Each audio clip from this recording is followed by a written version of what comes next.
The lady walked slowly through the hall, and everyone present looked at her intently, as they did not understand what such a dirty girl was doing at the banquet.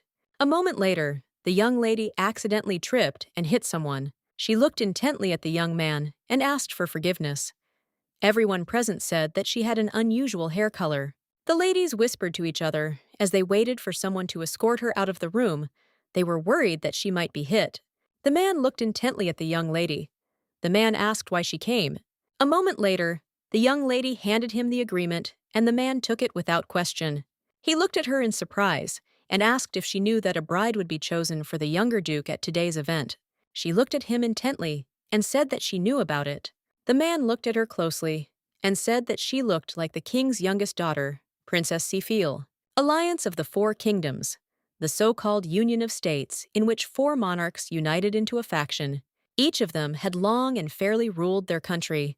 Among the four states of the alliance, one state stood out in particular. The Duchy of Remdragon, ruled by the descendants of real dragons, held a ball in the new year to choose a bride for the 5-year-old duke. She knew that girls from the families of the 3 other monarchs of the alliance, aged between 5 and 10, were eligible to participate. The young princess fit the conditions. She had a good reason for coming. The young lady was shocked as she noticed that her body had shrunk. She wondered if she had returned to her childhood. The place where she was locked up until she came of age was an underground dungeon, and she was told that her birth in their family was a big mistake. She died after hearing these words. She knew that if she really went back to the past, then first she had to get out and take revenge. After a series of desperate attempts, she finally reached the place. She knew that she had to show herself well in order to change the future. The man looked at everyone and said that those ladies who want to get engaged to the duke must take turns saying what they are ready to do for him. She looked closely at the man and said that when she and the duke grow up, she is ready to divorce him at any moment. Everyone present froze in shock. They didn't expect to hear something like that from the young lady. Moments later, the duke said she was suitable. Everyone was shocked. They wondered if they had seriously chosen her. The man said with a smile that in this way, the ancient covenant, the marriage promise, would be fulfilled. The young lady was very happy because she knew that her plan had been successful. She understood perfectly well that this blessed place was now hers. The Reds, the royal family of Allegro, are descendants of great mages. The Blues, the family of Duke Pullet, descendants of border judges. The Goldens, the family of Duke Sarihan, rulers of the imperial city of the state of Wallen. The Blacks, the family of Duke Remdragon, a family with dragon blood running through their veins. The princess was the 4th daughter of the cursed royal family of Allegro, and had white hair and red eyes at birth. Whenever the cursed child laughs in the kingdom, tears and blood will be shed, and after death, she will become a ghost who will curse the entire kingdom. She is an illegitimate child from a family. Even her own family pointed fingers at her from childhood. But despite this, no one dared to kill her. They were afraid that they would doom themselves to death by killing the cursed child. They locked her in a damp dungeon, and from time to time, her father reluctantly came to her. One day, he told her, "Be a good child." She began to make every effort to become good. She tried only for the sake of having her father praise her and stroke her head warmly. She knew that being a genius in such a situation was quite advantageous. He looked at the girl in surprise and asked if she really wrote this. He said with a smile that he thought of her only as the source of all the kingdom's troubles, but she turned out to be an unusual child. He smiled and said that if she did her job well, he would let her go out when she came of age. He looked at her with a smile and said that she should continue to be a good girl. The young lady was very happy and agreed with him. From that day on, she became a shadow of the royal family, and father treated her carelessly. The man forced his daughter to compile the royal family's secret accounting book, and she did it flawlessly and perfectly every time. The dungeon she lived in was a place of confinement, like hers, for several generations. The people were no longer alive, but the books and materials remained. She had nothing to do in the damp dungeon, so she read and reread the works. Each time she studied the materials in order to receive praise from her father. Sometimes she vaguely remembered dreams of someone talking to her, and the amazing thing was that after such dreams, everything that was incomprehensible to her became clear. At that time, she was just a little, but she was happy. Father was surprised when he saw her potential. He was shocked because he wanted his sons to have the same potential as her. The first son was stupid, the second was sick, and the third had the ability for magic, but his strength was not enough. He started doing research to give her abilities and give them to the brothers. He thanked her for working hard. He said with a smile that they could visit a wonderful place today. The young lady trusted her father. Later, he finally carried out his plan. The young lady was in shock. She screamed and asked to be let go. She froze in shock when she saw her father, who was slowly walking towards her with a smile on his face. He sighed heavily and said that she was very noisy. He looked closely at the knights and said that unfortunately they had a hard time. She knew that a descendant of her family was married to a demon, which meant that demonic blood ran in her family. Descendants who looked like demons were hidden their entire lives, and after 21 years they killed. She was in shock because she realized that those rumors were true. She was in shock because she understood that the people who left all those books in the dungeon were killed just as she should be killed. She was in shock. She didn't understand why this was happening to her. She collapsed to the ground and with tears in her eyes said that she had done everything perfectly. Since he ordered her, she said that she did everything much better than her brothers. She was shocked and did not understand why her father hated her so much. She screamed that even if she looked like a demon, she was still his child. He pushed her away in anger and said that he never had a daughter. He fed and clothed her because she was useful. He looked at her with disdain and said that she was mistaken, and her birth in their family was a big mistake. The young lady froze in shock looking at her father. After his words, she was taken away and literally became a guinea pig. She screamed and begged for salvation. She said that she would do whatever he wanted. The young lady was in shock as she realized that her strength was leaving her. She wanted to run away, despite the fact that her life was a chagrin. She prayed and asked for help. She wanted to live no matter where she lived. She was able to open her eyes again and realize that she was in her little body. She was in shock because she asked to help her get out and not to return her to the past. She was locked up again and could not change anything. A moment later, she heard the voice of her brothers approaching her. She decided to hide. The young man asked with a grin if she really thought they wouldn't see her if she hid. A moment later, the young man fell onto the cold floor. The young lady could barely contain her laughter. The boy shouted angrily that she should be flogged. He asked if she really wanted to die. She looked at him with a smile and said that he could die on his own. She was not at all hurt by his words, since she had literally died a couple of minutes ago. He was shocked and did not understand why she was acting so insolently. He was surprised because he did not expect that she could speak. He asked angrily how she dared to speak to him like that. A moment later, the young man froze in place in shock as he saw blood. The boy ran to his brother and shouted at him to be quiet, as it would be worse for them if they were heard. She insulted them, but they were shocked because they did not understand what she was talking about. She sighed heavily because she knew that they were still children and did not know such words. She came closer to her with fury and asked if they really wanted to taste the tip of her hand. The boy screamed. As he was leaving, he said that he would turn a blind eye to what happened today, but he would deal with her next time. She said goodbye to them with a smile. She was surprised she didn't understand why she was afraid of her family in the past. She knew that from that moment on, she would make her own way. Seafeel Z knew that she would do everything possible, even if she had to pay dearly for it. She knew that for people who wanted her to be unhappy, the best revenge was to live happily ever after. She understood perfectly well that she needed to get back on her feet first, and only then move on to the main plan. Up until now. And if she doesn't think of an escape, she'll be caught quickly. She knew she had to find someone stronger than her father. She froze for a moment as she remembered the rumors she had recently heard about the ball that would soon be held.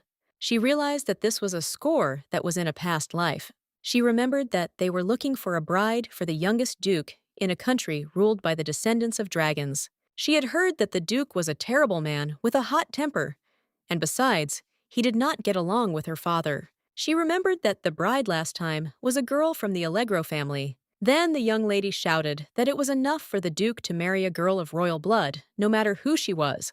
Rem Dragon's sacred family, the members of this house, are half divine, reluctant to deal with ordinary people. However many years ago, they formed an alliance to defeat a common enemy, the demon.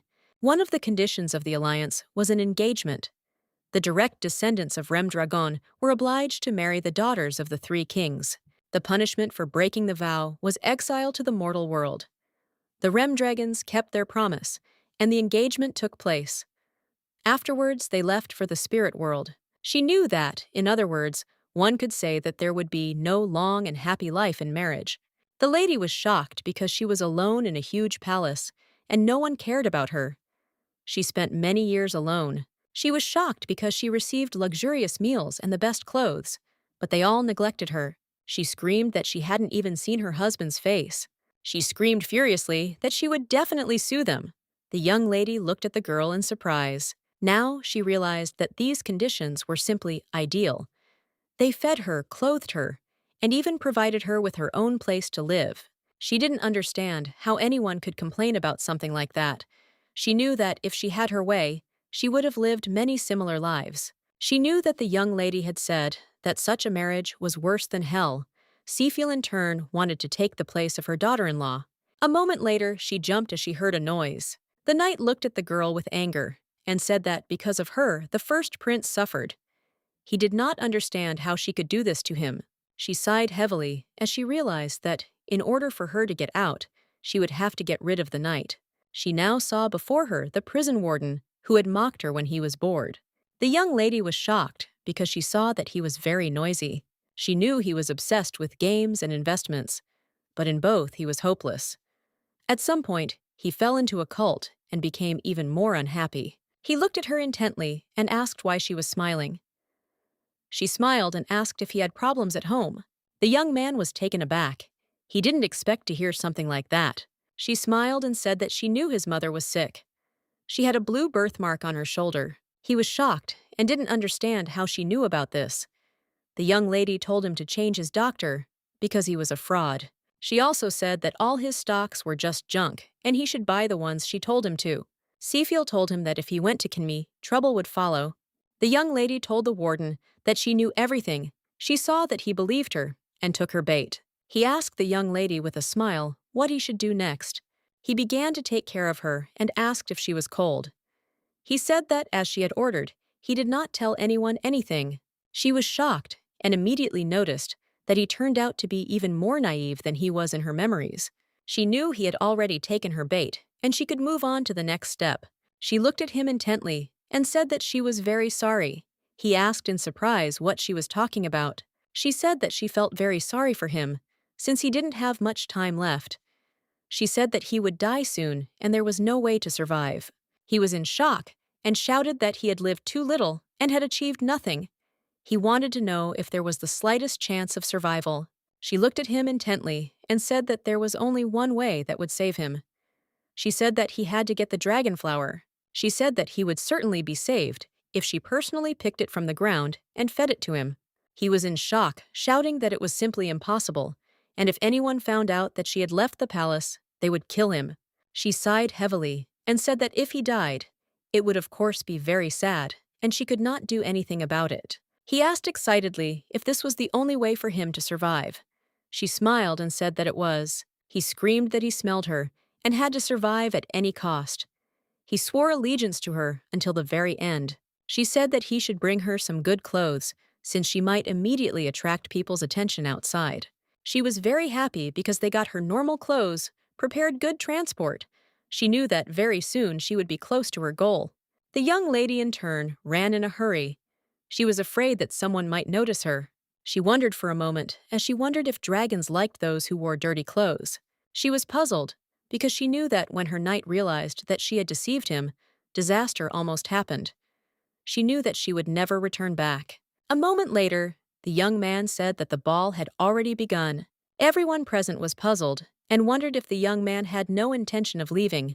The man looked at those present with a smile and said that the ladies should take turns saying what they were ready to do for the Duke in order to get engaged. Mitara, the Duke's bride from her past. She was late to the ball, but nevertheless passed the selection. Then she said that if she had to die, she would die. If someone told her to live, then she would live. She said that she would be devoted only to him. She knew perfectly well that she had to say these words before the young ladies. The girl smiled and said that her family has gold mines. Another girl said that she was a close relative of the Duke. The third girl said that their family had several generations of outstanding swordsmen.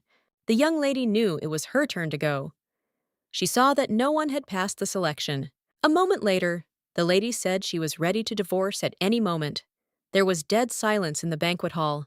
The young man said she was suitable. Z froze in surprise.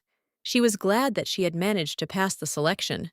She knew that now she would live on everything provided for and would eat very well. The man looked at everyone present with a smile and said that the lady who would become the Duke's wife was a princess. Everyone was shocked and couldn't believe it. The woman didn't understand why the Duke chose her. She screamed for him to look at her because she was a frump. She asked the young lady to calm down. He said that ordinary people have no right to demand anything from family members of higher races. Madame shouted that there was no daughter in the Allegro family. The young lady looked at Madame in surprise and said in a trembling voice that she really was a princess. The Madame was furious and did not understand how the girl could lie. She asked if she could take responsibility for her words in front of everyone. Safia looked closely at Madame. She realized that she was Mitara's mother. The young lady in turn took a few steps, but accidentally stumbled and fell. The young man looked at her intently and called her a dirty girl. She knew that the children of dragons and humans were called half-dragons. They were incredibly beautiful in appearance. They remained in human form until the end of childhood, but the older they became, the more often they could take the form of a real dragon. Until adulthood, half-dragons developed several times faster than humans, both mentally and physically. He looked at her in surprise and asked if she was really his bride. The young man said that he chose her so that there would be fewer problems in the future during a divorce, but apparently he should think about it some more. He looked at Madame and said that if she wished to see him, then so be it.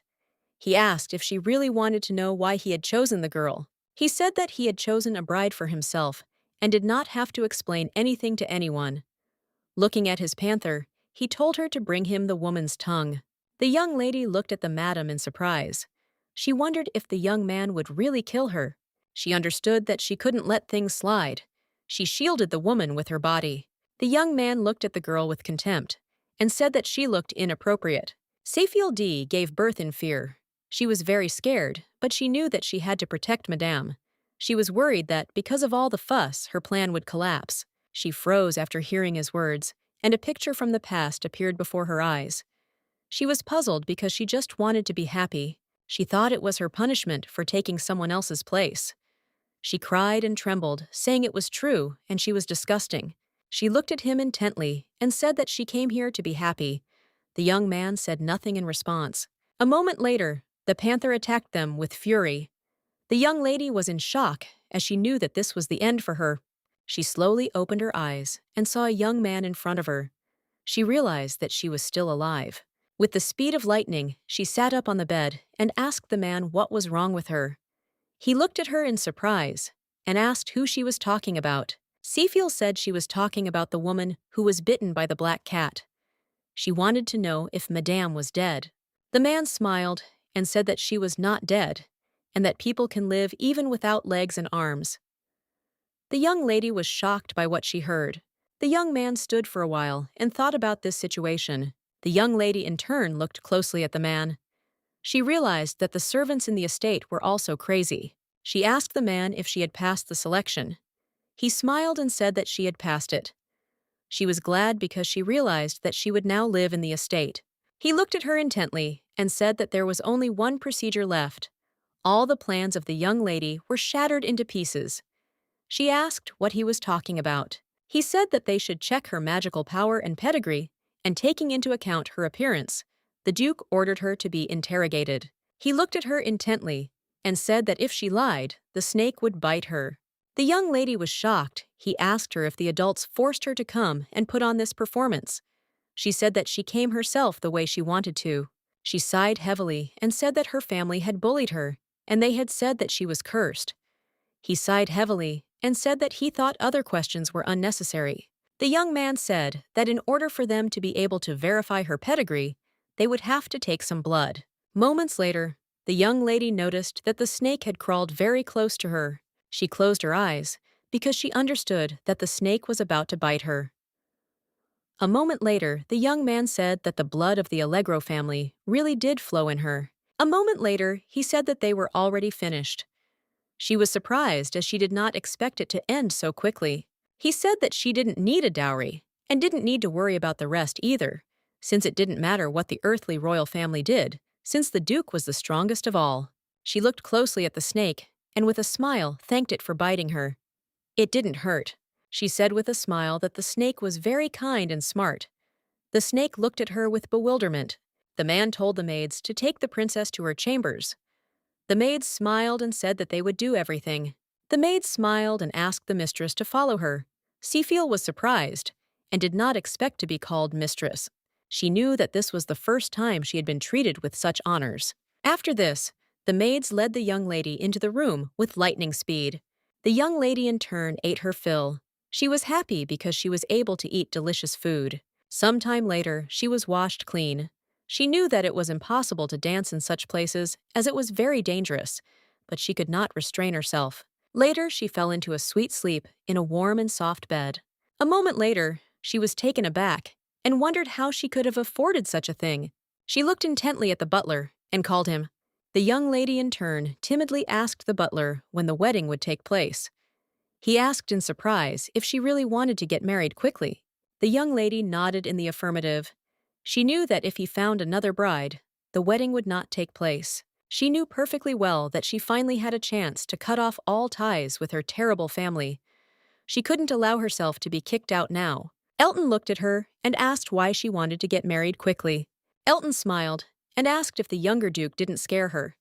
Seafiel was surprised she didn't understand why he asked such things. Seafiel knew that of course he had scared her, and very much so. Sefmel understood perfectly well that she did not have the money to compensate for everything that had been given to her. A moment later, she said that, despite all this, he was very handsome. Everyone froze in surprise looking at the lady. A moment later, she said with a smile that she had heard that dragons were very beautiful and that she liked beautiful people. He smiled and said that he understood her. He looked at her intently and said that he would certainly tell the Duke what she had just said, and he would be very happy. She was in shock. A moment later, she said that the Duke already knew that he was very handsome. The butler slowly left the young lady's room. He felt someone's presence. He smiled and said that the Duke had made a very good choice. A moment later, the Duke looked at her closely and said that he was very noisy. The butler smiled and told the Duke that his bride was very interesting and unusual. The butler looked at the gentleman and said that the lady had excellent aesthetic taste, and she already wanted to get married. The Duke sighed heavily and said that he needed this child for a while. He knew that when he came of age, he and his family would leave this world. The butler looked closely at the gentleman and asked if he had any wishes on how to treat the lady. The Duke sighed heavily and told the butler to do everything as his father ordered. The Duke also told the butler to give the young lady more food. After the examination, the young lady was provided with a separate house in which she will continue to live. She saw that the building was large and very beautiful. However, inside, there was dilapidated furniture. Old curtains hung and the floor creaked. The place, steeped in antiquity, had long since been written off as a place for brides. The house was located in a quiet forest far from the main castle. Now she understood why the bride from the Duke's past life was unhappy. But the young lady in turn was very happy, since for her, it was heaven on earth. The maids brought the young lady all sorts of entertainment so that she would not be bored. She knew she needed to start writing her plan for revenge. She wanted to call this list the Death Note. She knew that over the course of her past life, many names worthy of a place on this list had accumulated. It was difficult for her to determine the order. Seafiel thought about it all with a smirk. She knew that they had to wait a little while, and she would definitely take revenge on them all. A maid looked into her room and asked with a smile if she would like to go for a walk to the court. She smiled and said that she was going now. The young lady was very happy because she could run around the garden carefree every day. After a busy day, she was washed in a warm bath and could lie in a cozy bed as much as she wanted. The maid told the lady that a warm bath and new clothes lifted her spirits. She knew that in the dungeon, she could only wash once every few weeks. She asked the maids if she smelled bad now, and the maids said with a smile that she smelled nice. She looked closely at the maids and thanked them with a smile for what they were doing for her. The maid smiled and told the young league that it was time for her to go to bed. The maid smiled and said that she would now carry the lady to bed, as she saw that she was already falling asleep. Seafield was happy because she felt very good at the estate. She said quietly with a smile on her face that she would very much like to live like this for the rest of her life. The maids looked at each other in surprise. They didn't expect the young lady to say something like that. Seafield woke up and heard someone talking in the distance. Seafield listened and wondered what they were talking about. She thought they were talking about her. Now she understood how others saw her situation. She felt a little strange. The butler smiled and said that despite everything, a very nice lady had arrived to see them. The maid agreed with him. She sighed heavily, as she hoped that the mistress would like the servants. She was worried that the servants in their house were very different from the people. Elton smiled and said that despite her young age, she was very smart. The maid said that she was the one who put the young lady's life on the line. She sighed heavily and said that it would be very problematic if someone died like last time. They looked at her intently but did not answer. The young lady in turn stood still near the door as she heard their conversation. The maid ran up to the young lady with lightning speed and asked with a smile if she had slept well. The young lady in turn knew that the servants here were very kind, unlike the people of her kingdom. She was so touched that she wanted to cry. The young lady knew that she was now evil, so she could quickly adapt to the new world. The young people stood on the path and talked about the current situation. They did not think that they would ever see a pure-blooded person in the Duke's castle. About the residence of Duke X, most of them were false. There was a true rumor that the dragon servants were not human.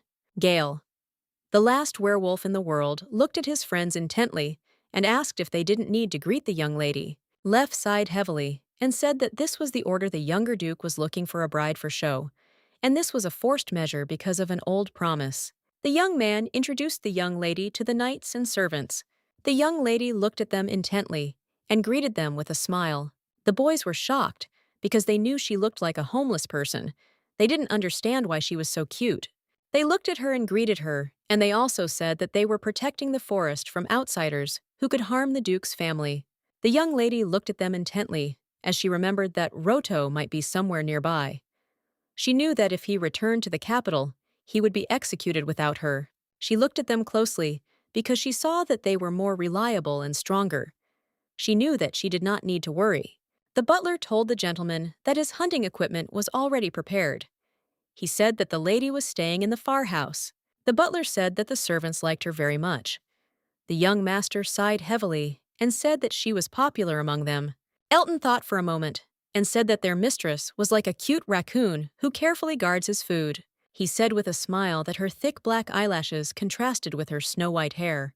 The butler said that when she grew up, she would become even more beautiful and like a silver fox. Erga did not know if she would be able to survive in their family at all. Milady woke up late at night. She was very thirsty. She called the maid, but no one answered. She looked around and asked if anyone was in the room. Seville reached for the nightlight, but it was no use. She didn't understand why the light wouldn't turn on. The maid said that sometimes the lamp goes out, and after a few hours it lights up again, and there is no need to worry. Seville was puzzled and did not understand why the lamp turned off at that particular moment. She did not see the maids anywhere. She thought she needed to go back to her room. But suddenly, she froze in place from shock as she was very scared of lightning. She screamed. She thought she saw a person. She was very scared. She wanted to go to the castle, since there were definitely people there. She knew that she would be scolded, but she was afraid she understood that if she ran into Igra, she would beg for forgiveness on her knees. A moment later, she froze, not understanding what had happened. She knew that the castle was very close, but now she was puzzled since she could not reach it. She was in shock and didn't understand what to do now. A moment later, she was taken aback and turned around because she heard some noise. Sefiel froze in shock when she saw the wolf, but she didn't know what to do. A moment later, the wolf lunged at the young lady, growling. She closed her eyes in fear. She understood that she had to run, otherwise he would eat her, but she couldn't move from the spot. The young gentleman pulled the bowstring and took aim. Sefiel fell to the ground with a thud. She was in shock. She was confused because she didn't understand what happened. She noticed that something flew by, but she didn't understand what. A moment later, she saw the young gentleman in front of her. She froze in shock. She didn't understand what was wrong with his gaze. She wondered if he didn't recognize her. The young lady lay frozen on the ground. She could not say anything. She was scared as the young gentleman was approaching her. He looked at her closely and said that it looked like the prey had come to him to lose its life, and it turned out not to be a wild wolf but a raccoon. He looked closely at the servants and said that he thought it was game and almost killed it. He did not understand how they did their job. The butler asked the gentleman not to be so intimidating, as the lady might get scared.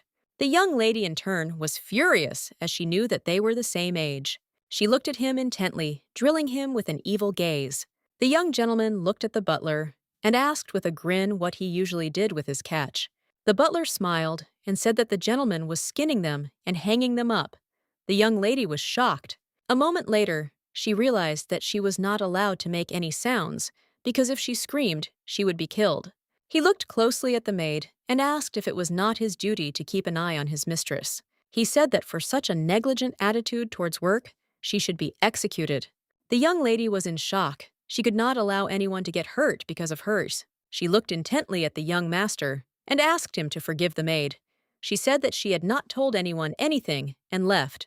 He asked in surprise why she left. She said that she just wanted to see. He asked who she wanted to see. The young lady looked intently at the young gentleman and said shyly that she wanted to see him specifically as she was very bored. A moment later, she timidly asked him when they would be getting married. He looked at her in surprise and asked if she was really now reproaching him for not marrying her. The young lady with tears in her eyes timidly said that he had promised to marry her since he himself had chosen her. A moment later, she shouted that for this reason he must take responsibility. The butler looked closely at the young lady as he saw that she had now shown her true face. Previously, he thought that she had no character. He looked at her closely and said that he thought she was a funny raccoon, but she turned out to be just crazy. He asked what she wanted. She wanted to be registered in his family's registry in order to escape the clutches of her killers. Marie said that if she was interested in this issue, she could have told them. She said that everyone was very worried when she disappeared. The young lady was surprised. She did not expect to hear such a thing at all. A moment later, she rushed towards her maid with tears in her eyes to embrace her. Barry looked intently at the lady and asked with a smile if this was really why she was so worried. The butler looked intently at the young master and said with a smile that their mistress obeyed him sincerely. The butler smiled and said that the young lady was still very young. Children love everything beautiful, and besides, the half-dragon has a beautiful appearance. The young gentleman sighed heavily, and looking at the young lady, asked if she really liked him that much. The young lady was furious, but she knew she had to endure it. She looked closely at the young gentleman and said with a smile that she liked him very much. He asked in surprise why she was crying. Then he said that she should smile. She was furious because she knew it was because of him that she couldn't smile. He looked closely at the young lady and wondered how he could help her get on the right path. The maid smiled and said that their mistress loved to play in the water. Sefmel also really enjoyed playing with a ball in her free time. She loved cookies, and she also liked having her head stroked. The butler looked intently at the gentleman and said that he should take pity on the lady. He looked at the young lady intently and said that he would turn a blind eye to it this time. But if she behaved like that with his father, she would definitely die. He looked intently at the maids and told them to take her away and calm her down. He didn't understand why he was the one doing this. The maid asked with a smile how exactly they should calm her down. He sighed heavily and said that she could do everything she listed. The young lady was furious because she knew that the younger duke was just a fool. She never thought that she would be tortured like this. The maids began to put the crazy mission into practice. She took a bath in the middle of the night. She was puzzled because she was playing ball at dawn. They brought her cocoa and chocolate cookies before bed. The young lady was in shock as her whole routine was thrown into disarray. She knew that she had to take revenge on him for everything. The maid looked closely at the young lady and asked if she had spoken out today because she was worried about them. She thanked the young lady. The young lady looked closely at the maid and asked why she was so afraid of the young master. The maid sighed heavily and said that there was nothing else they could do. For everyone, he was like a god. The maid said that the same applies to all his relatives who lived in the palace, since they are all representatives of a higher race. She looked intently at the maid and, sighing heavily, said that it was just her character, but you can't say anything.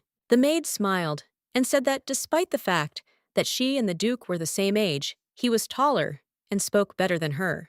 She said that the half-dragon's body is completely different from her body.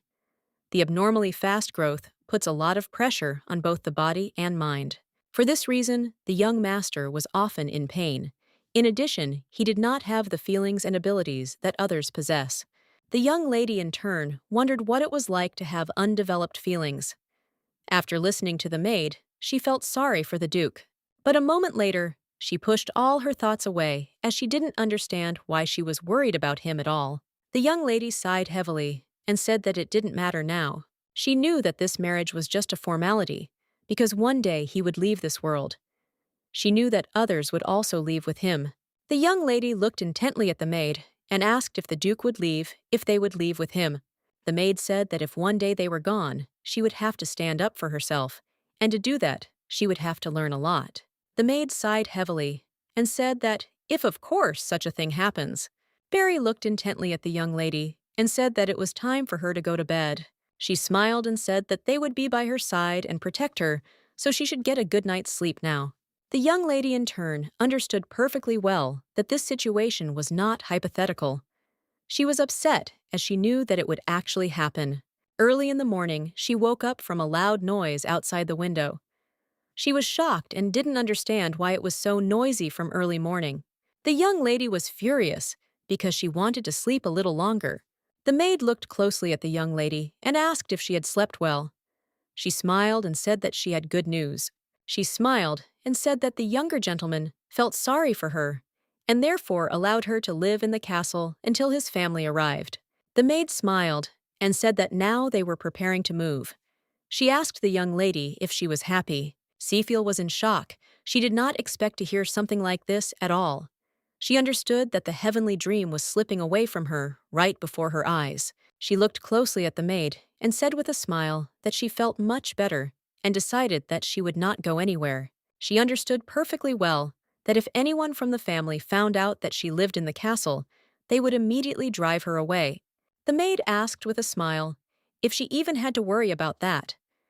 She said that the Duke's family had been absent for several years. She smiled and said that they would have time to return to her house in the forest. The lady was shocked and did not understand why the maid did not understand the hints today. She looked closely at the maid as she hoped that she would understand her, and they would not go anywhere. The maid looked at the young lady with a smile. Seafield was in shock and did not understand why she was being punished like this. The maid looked intently at the young lady and said that they would now enter her new room. Seafield Z froze in shock, as it was the first time she had seen such a luxurious room. She asked in surprise if this was really her room. Barry looked closely at the young lady and said that in this big palace they have only one girl, and that is their young mistress. The young lady jumped onto the warm bed with lightning speed. She knew that it would be quite nice for her to live in such a castle. She, for a moment, remembered her past life, because when she lay down on the linen blanket, she thought that it was the best moment in her life. She could never even think that she would ever be able to lie down on a silk blanket. The young lady was well aware that the servants in this house had free rein, but despite this, she wondered if they could give such a good room to her.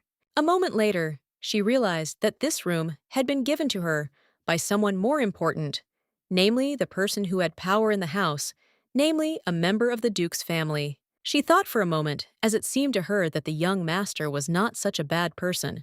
A moment later, the young lady froze in place as she heard a young gentleman enter her new room. She noticed that he came with a maid. The young lady looked timidly at the young gentleman and greeted him. He greeted her back as well. She froze in surprise as she saw that he greeted her back. She noticed that he was being suspiciously friendly with her today. She wondered if he had decided to pretend as if nothing had happened yesterday. The young lady looked at him intently as she saw that he was holding a toy. The maid looked at the young master intently and told the young lady that it would turn out that he had prepared a gift for her. Barry looked closely at the young gentleman and said with a smile that it looked like he was holding a toy raccoon in his hands. He looked at the lady intently and said that she should look at the toy as it was a copy of her. He looked at her closely and asked if she liked the toy. The young lady was shocked. She didn't want to admit it at all. But still the toy was very cute. She sighed heavily and timidly said that the toy was not bad. He said that she should look carefully. He looked at her intently and said that if she behaved well, she could grow up nice. He said that if she did not obey his father, something like this could happen to her. He looked at her intently and asked if she understood him. The young lady in turn froze looking at him with tears in her eyes. She was in shock, did not understand what he was doing at all.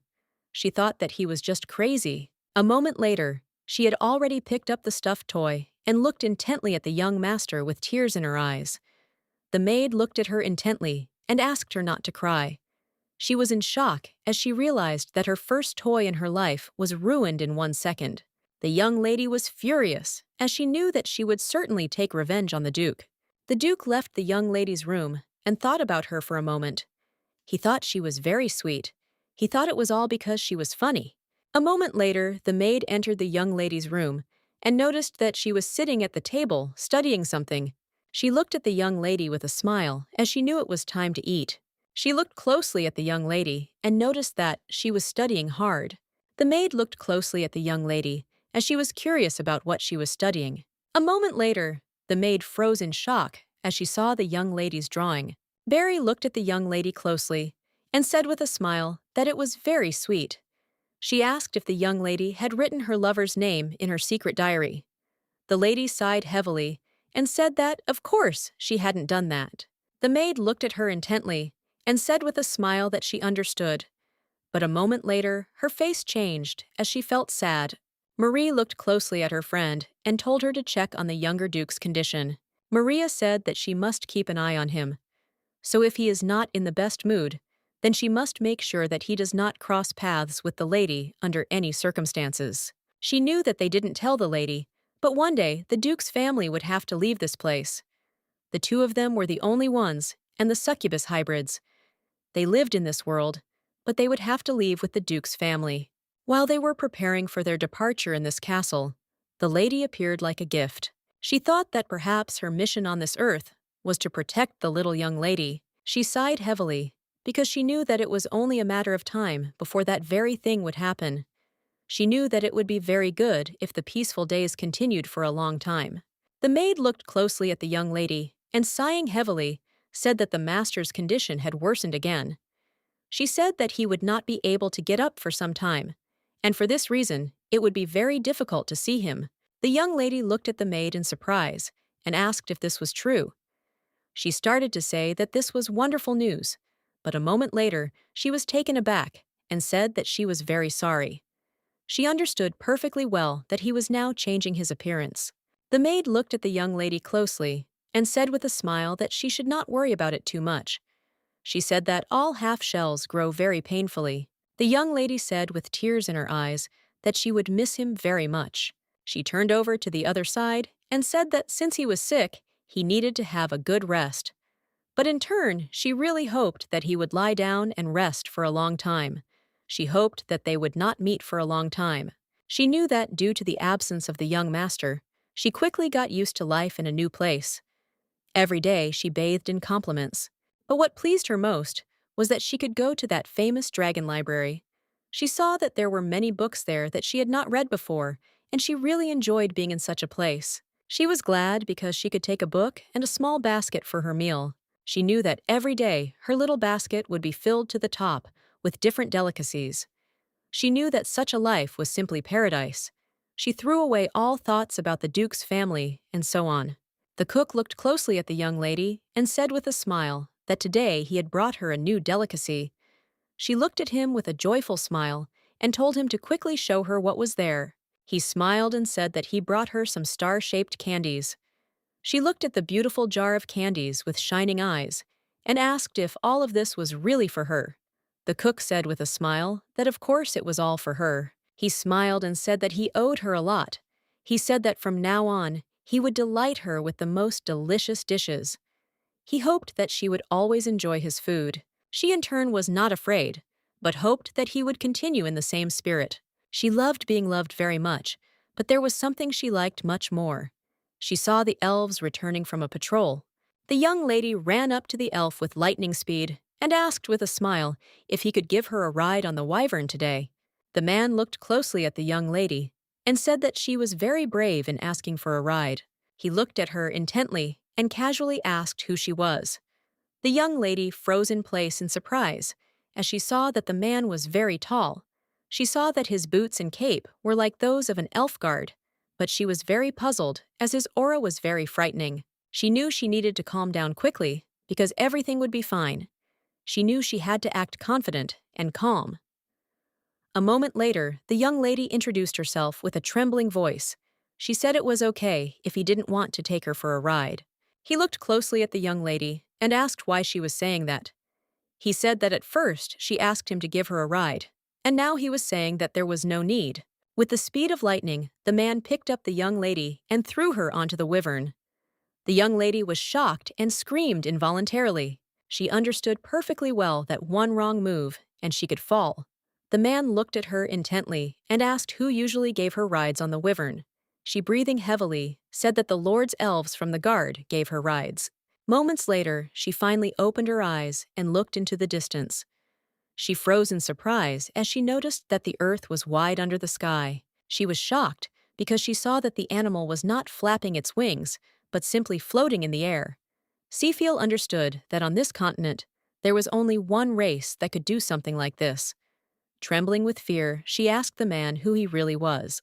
He looked at her intently and said with a grin that she had guessed very quickly.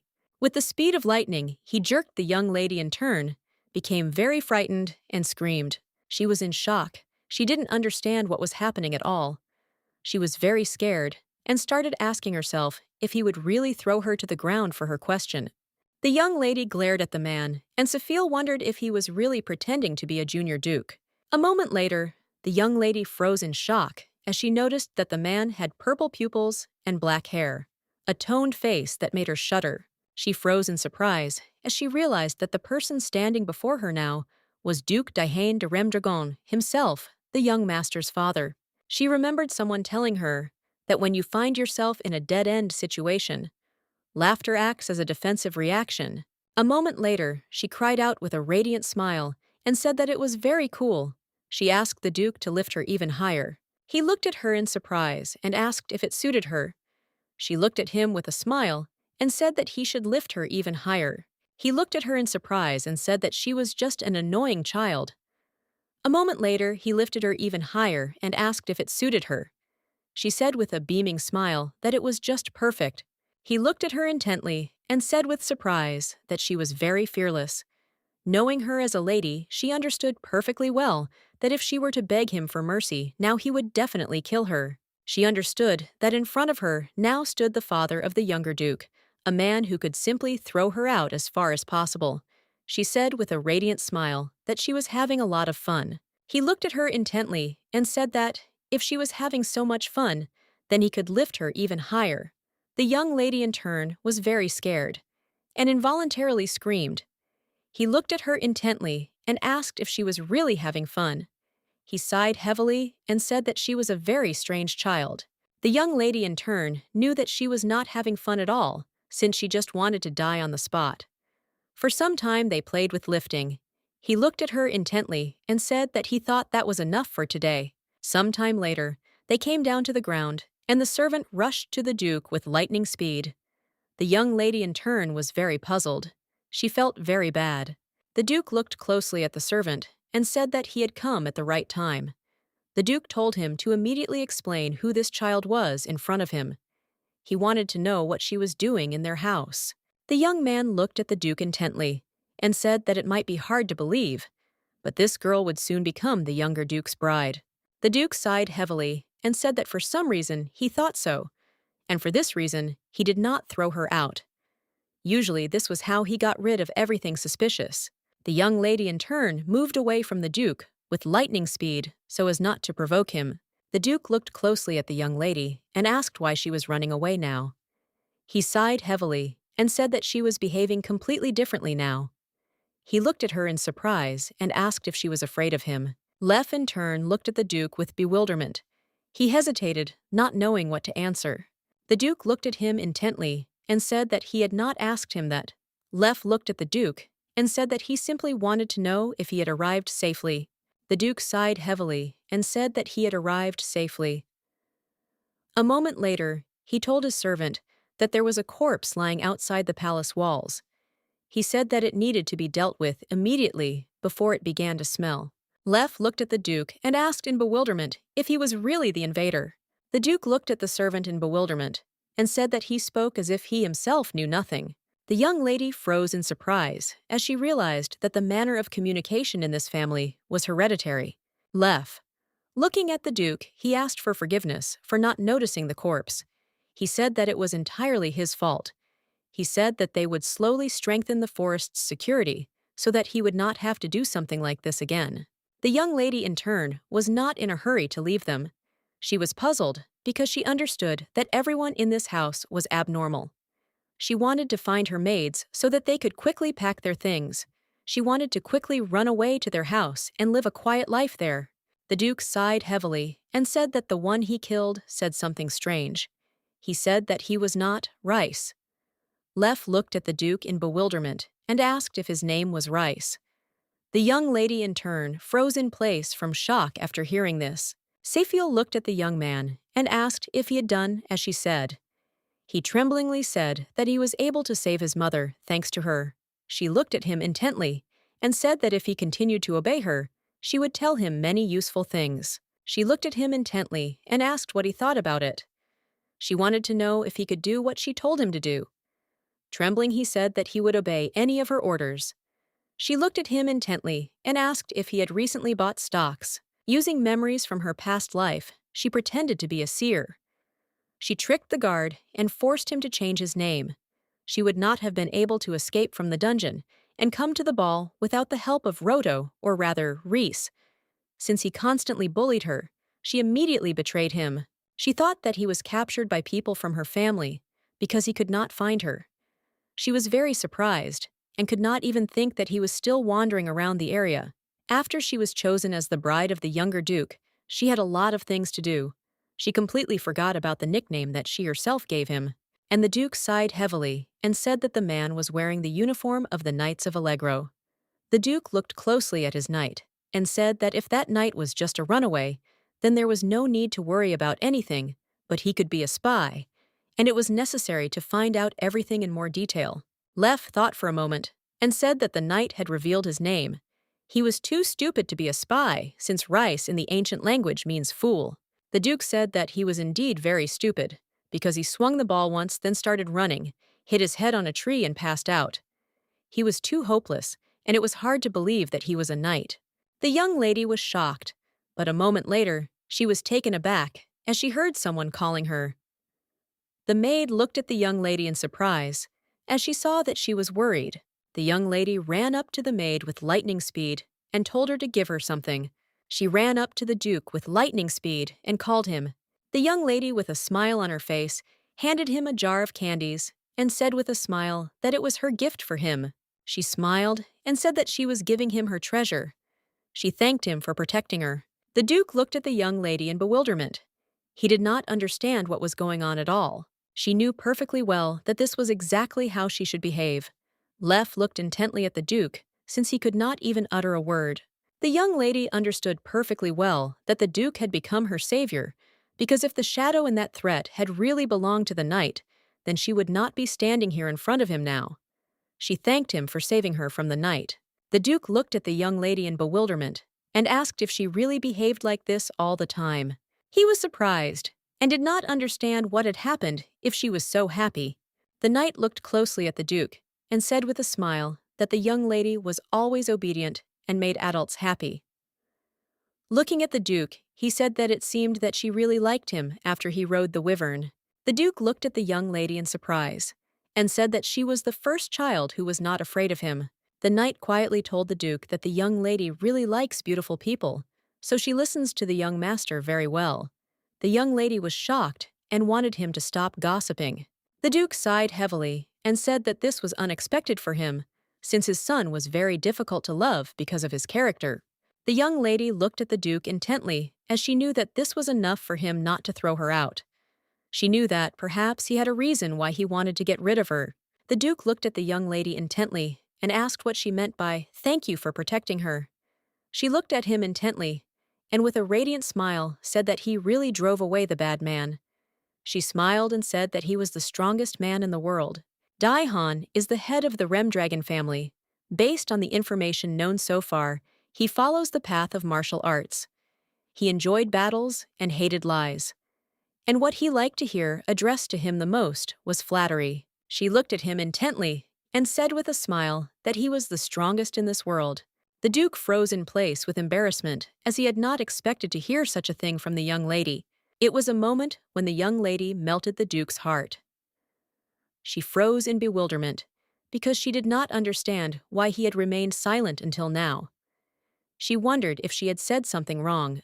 A moment later, the Duke felt sorry for the young lady's face. She froze looking at the Duke with bewilderment. For a while, he simply squeezed her face. She was in shock, did not understand what he was doing. He looked at her intently and said that he felt strange sensations. He noticed that she was very small, like a pea. Lef looked at the young lady and said that she was only 5 years old, and by human standards, she was her size. She looked at the Duke intently and asked if his son's cheeks weren't like that. He looked at her intently and said that they were knowing, as he had never touched his face. Now she understood why he was resentful of life, as he simply lacked a father's love. The Duke looked closely at the young lady. He saw that she had been nervous for several days. He smiled and said that he was going to kill her. He asked if she was not afraid of him at all. She looked at him intently and asked if he was talking about how he almost threw her off the animal. She sighed heavily and, looking into his face, said with a smile that he would not do that. He looked at her in surprise and asked if she was happy with everything. Seafiel thought for a moment and said that the younger Duke would not want to hold another ball. And besides, he was very busy. The Duke looked at the young lady in surprise and asked if his son would not want to choose a bride for himself again. She looked at him intently and said that it was exactly like that. The Duke looked at the young lady in surprise, as he did not understand how she knew his son so well. Lef said with a smile that the thing is that the young lady really likes the younger Duke, and she is even counting the days until their wedding. The young lady was furious because this was not the case. She knew that they knew nothing about her at all. The Duke looked at the young lady intently and said with a smile that he understood everything, and he also said that she had impressed him very much. He said that she could now go to her room. The Duke looked at the servant and said that now he needed to explain himself. Since he did not understand why the child was in front of the castle, the Duke sighed heavily and said with fury that whoever his son chose as a bride, all they needed was her name.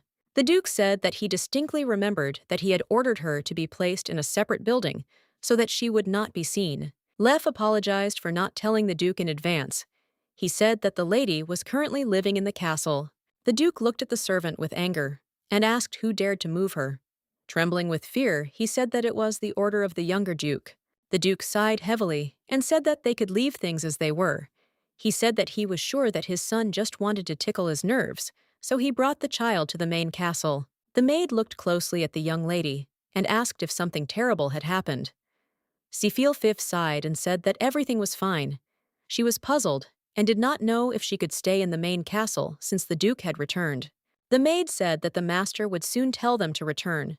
She asked the young lady if the Duke had by any chance asked her name. The young lady sighed heavily and said that he had asked, and she introduced herself. Barry looked closely at the young lady and asked if she had told her last name. The young lady noticed that the maid's hands were shaking. She thought that if the Duke knew what family she was from, he would certainly not like it. She knew that her family's people did not accept her, and the fact that she was a princess remained a secret even after her escape. She knew that no one even called her by her first name, let alone her last name. She looked closely at the maid and said that she did not say the last name. The maid breathed a sigh of relief. The young lady looked at the maid with bewilderment and asked what would happen after they knew her last name. The maid said that they would not only be scolded, but also that the Duke hated her family. The maid said that this did not mean that the Duke hated her. The young lady understood perfectly well that even though this was her family, they deserved it. She looked closely at the maid and asked in bewilderment why he hated her family. The maid hesitated and said that, in order to find out the reason, one must delve into the time when the four states formed an alliance. The first head of the Duchy of Cherno de Remdragon, he freed this land from demons. At the time when the liberation took place, the kingdom of Allegro was at that time supposed to become a principality. Then the four states united to drive out the demons and protect this land. Of course, the Duke of Remdragon had the greatest influence. The current four sovereigns are only the descendants of those who made a great contribution to the battle against the demons. But unfortunately, not all people are good and right. After defeating their enemies, they developed other desires. The first duke was worried that a power struggle would break out between the states, so he wanted the kingdom of Allegro to renounce its title and throne, and for all four countries to join the alliance and have equal powers. The vote was to determine who would rule the alliance. The young lady thought for a moment, as she felt like she had heard about this in a past life. She recalled that the duke wanted equality in the system of government of the four states. The alliance of kings could then make a decision together. But Allegro broke his promises. Although the vote was unanimous, when the other sovereigns were named united rulers or dukes, Allegro was the only one who called himself king. Moreover, he was proud of being the only legitimate member of the royal family. Then her father said that it was entirely their merit. She remembered a story she had heard from her father in a past life. The more she learned about the Rem Dragon's relationship with Allegro, the more she did not understand why the younger duke had chosen a bride from that family. The maid said in a damp voice that Allegro was pretending to be the most important, although everyone had equal rights. She said that this kind of behavior is offensive to dragons. The young lady was surprised and did not understand why they did nothing. She said that dragons are very strong, and they can kill everyone if they don't like something. The maid looked at her mistress in surprise and said that such statements are very dangerous, and she should not talk about such things. She sighed heavily and said that it was all because of the peace agreement between the states. According to the act, they cannot invade each other's territory without special reasons. She sighed heavily and said that the duke no longer intends to interfere in the affairs of that world. The maid said that it was because they would soon leave this world. She was taken aback because she realized that she had made a mistake when she said this. The young lady in turn sighed heavily. She understood perfectly well that there was no point in getting involved in something if they were planning to leave. She thought for a moment, as she didn't know what would happen to the continent if the dragon left them. She knew that the dragons were currently holding back conflicts between the kingdoms. But once they disappeared, other states would invade the kingdom of Allegro. The maid looked at the young lady and said with a smile that it was very difficult for her to understand now, since she was still a small child. Safiel looked closely at the maid as she understood everything clearly. She knew that if she now told her maid that she was in the body of a small child, but in fact she was an adult, she would be very surprised and would not believe her. Janka said that she should not rush, and with time she would understand everything. The only thing she needs to do is try to avoid the Duke. She said that he can destroy everything that he doesn't like. The young lady was shocked, as she seemed very kind to him. Dragons have distinctive features that shape their character. Fire dragons are warlike and very strong. They hate being lied to and having promises broken. She asked the maid if the Duke had really been a fire dragon from birth. The maid was surprised. She wondered if the young lady really knew anything. She did not understand where she was getting such questions from. The maid was taken aback and said that at the birth of a dragon, there is no difference. Everything is determined in the process of their comprehension. The young lady frowned, as she was curious about who the younger duke would be. The maid said that the younger duke did not have his own traits. They would appear later. She said that in order for the younger duke to grow up to be a good dragon, good influence from the outside is necessary. She said that, unfortunately, he has no friends at all. She asked her to be a little kinder to him. The young lady looked at the maid intently and said that she felt that the young duke did not like her. Barry, with a puzzled smile, asked the young lady why she decided so. She said that she felt that the young lady was very much liked by the master. She looked closely at the young lady and said with a smile that adults know everything. Seafiel hoped he thought well of her, because that way she could focus on her revenge. She knew to stand up to her family, she had to get tougher. She thought it was time to turn to plans. She knew perfectly well that she had to structure everything carefully since she wanted to show them what hell was like. The maid looked closely at the lady and said that it was time to eat dessert. She looked closely at the beautiful dessert and realized that she could kill them all later because now she needed to eat the beautiful dessert. The Duke was furious because he learned that the girl was from the Allegro family and she was going to marry his son. The butler understood that he needed to calm the Duke down quickly because if he continued in the same spirit, everyone would die of fear. He asked the gentleman to calm down first because he would explain everything to him now. The Duke looked at the butler with fury and asked if he was really asking him to just calm down. The Duke asked with fury if he was really being laughed at. Right now, he shouted that they were trying to hide the child's identity from him because they thought he wouldn't find out if no one told him. Leff shouted that they weren't trying to deceive him. The Duke shouted in anger and told his knight to shut his mouth. He sighed heavily and said that it was because of him that he began to ignore the affairs of this world and did not look down on him. The Duke said with fury that they should bring the child quickly and he would deal with her himself. The butler was in shock. He shouted to the master that this simply could not be done. The Duke said that there was nothing in this world that he could not do. He was filled with rage, looked at the butler, and asked if he dared to go against his order. He said that he seemed to want to die quickly. Elton understood perfectly well that the life of the young lady depended on this. He could not simply retreat. He looked intently at the Duke and said that he was very guilty before him, but this could not be done. Hertzu looked at the butler intently, as he knew that this was the first time he had refused to carry out his order. He wondered if he should listen to the reason why he was so desperate to install it. He looked closely at the butler and asked why he couldn't do this. Elton shouted that it was because human children slept after 8 o'clock in the evening. He said that the book the maid had read said that if you disturb a child's sleep, it could negatively affect the growing body, so when the young mistress sleeps, they try not to make noise. The Duke sighed heavily and said that he understood what the butler meant. Elton looked at the gentleman with a smile and asked if this was really true. He looked at the butler with fury and asked if he really meant that they both could strike without an arm or a leg. Elton froze in place from shock. Some time later, the disheveled butler looked closely at the Duke and asked if he had come to his senses. He looked closely at the gentleman and asked him to listen, since the young lady had her own reasons.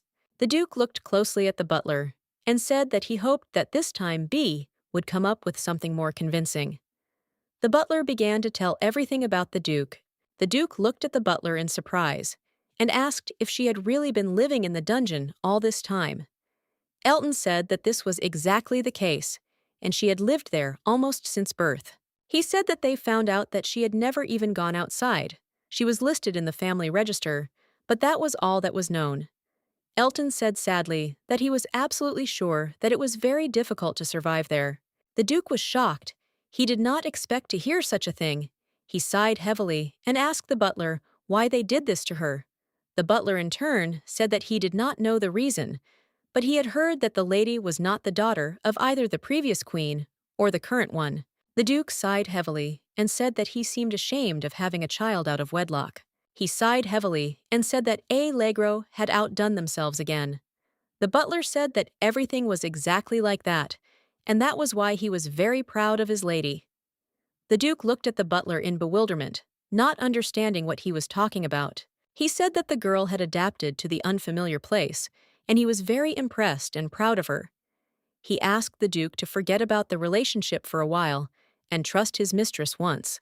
The Duke sighed heavily and said with a smile that she had bribed him in exchange for his silence. He looked at them closely and asked what she had done with them, since he saw that they had gone over to the human side. A moment later, the butler told the Duke everything. The Duke looked at the butler in shock and asked what he was talking about. The butler smiled sheepishly and said that there was no special reason, she was just very nice. The Duke froze in shock when he heard that the young lady was nice. The Duke sighed heavily and said that if she were to do something, then she would have to be gotten rid of immediately. The butler sighed heavily and said that he understood the gentleman. He said they were keeping a close eye on her, but she was very small. He didn't understand what she could do. The butler looked at the Duke intently and said that they must marry to fulfill the promise made to the people. Looking at the gentleman, he asked him to remember this, and not to be so strict with the young lady. The Duke sighed heavily and said that this was impossible. The Duke shouted that despite her soft cheeks, bright smile, and not very sweet smell, he did not intend to let her get away with everything. The butler looked at the Duke in surprise and asked what he had just said. Elton said with a smile that it didn't matter. He understood that the Duke had softened after meeting the young lady. They looked at the Duke with smiles and said that they would leave him. Seafield looked around in search, since she didn't know where Elton was. She wanted to ask him about the dragons. The young lady heard some conversation in the office. She slowly approached the door, wanting to know what they were talking about. The butler P approached the young lady and said with a smile that he thought the young people were talking about something interesting behind the door. Seafield was taken aback, as she did not expect to see him. She looked at the butler in surprise and asked how long he had been standing next to her. She sighed heavily and said that she had been looking for him for a long time. The butler looked at the young lady in surprise and asked why she was looking for him, as he did not expect to hear such a thing at all.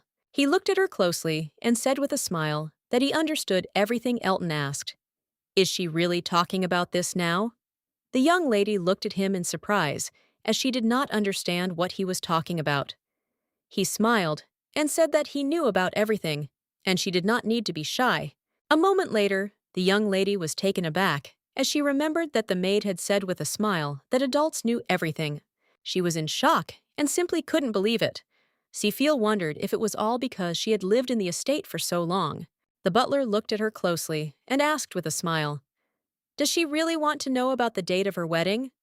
He smiled and said that she needed to wait a little. He asked, "Does she really worry that the Duke will not marry her?" Seafield in turn was in shock. She did not understand what was wrong with the butler. She shouted that she was not actually looking for him for this reason. Seafield said that she would not ask him about anything at all. He looked at her intently and said with a smile that he had very good news for her.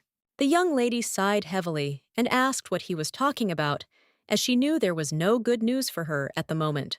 He looked at her closely and said with a smile that it would be difficult for her to understand what was written on the dowry list. Elton smiled and said that it was a list of gifts that would be sent to her home in the kingdom. He asked if she would like to read it. The young lady drooped for a moment and wondered if they had sent everything to her kingdom. She sighed heavily, as she had completely forgotten about it. The ball, where the young groom chooses a partner for a marriage of convenience, was the occasion when the parents raised a scandal at this ball precisely because of the enormous dowry intended for the bride. She knew that most likely her family was not looking for her because they knew that she was in the estate. Seafield was sure that they were thinking about the dowry day and night. However, right now she could not act hastily since her current family was a den of predators. Seafield knew that her father was not the type to sit back and do nothing in her past life when she was locked up. He didn't even think that she could be taken advantage of, so he rarely came to see her. She knew that for him she was just a cursed child and nothing more. However, when she grew up, he saw something in her. Then he noticed that she spoke and wrote in an ancient language that she had not been taught at that moment. Her father laid his gaze on her.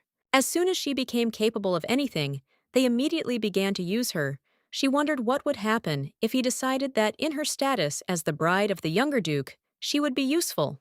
She sighed heavily and knew that for her family, she was a weak spot, and they would try to take her away so that she would not go to their competitor. The young lady looked at the butler intently and asked if he had contacted her father.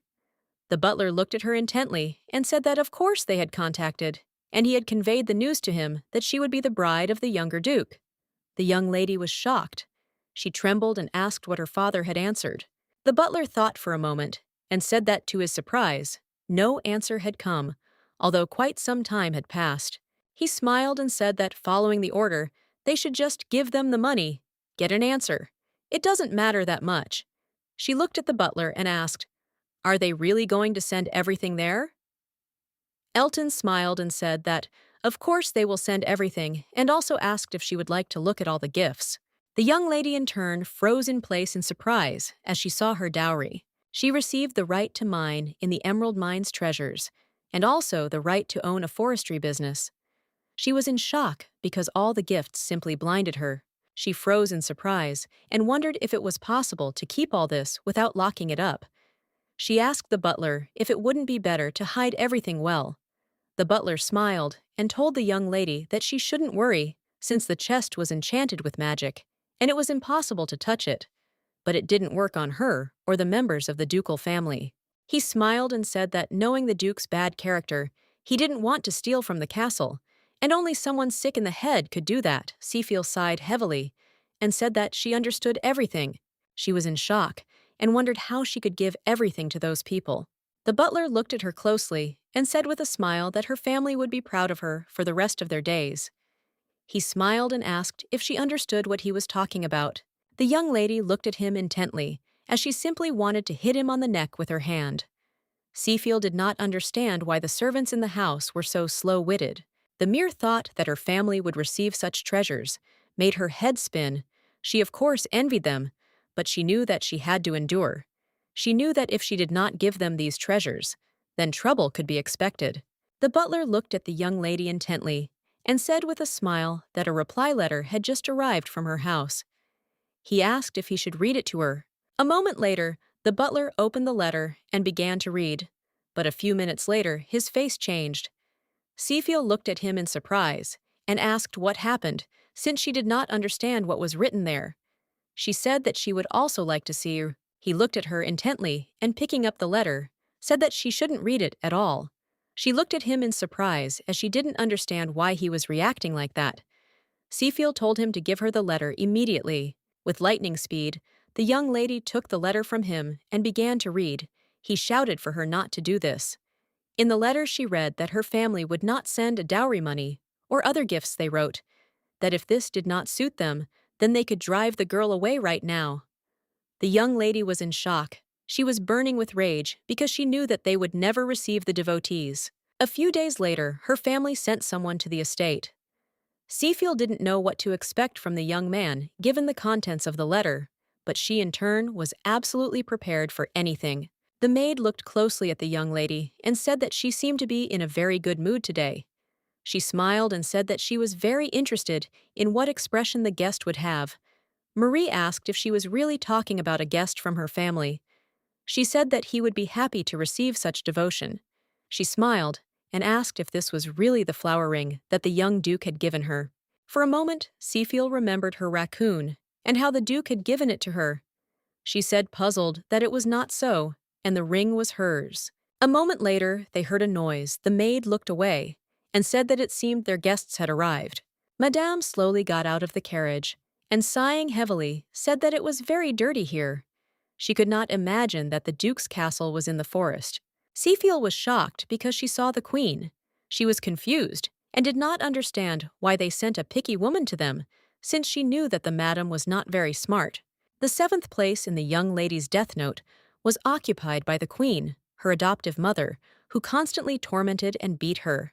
Having become pregnant by the king, she became the second queen, which caused her reputation in high society to be shaken, and this is how the king's third son was born. The king's mother despised Madame because of her origin.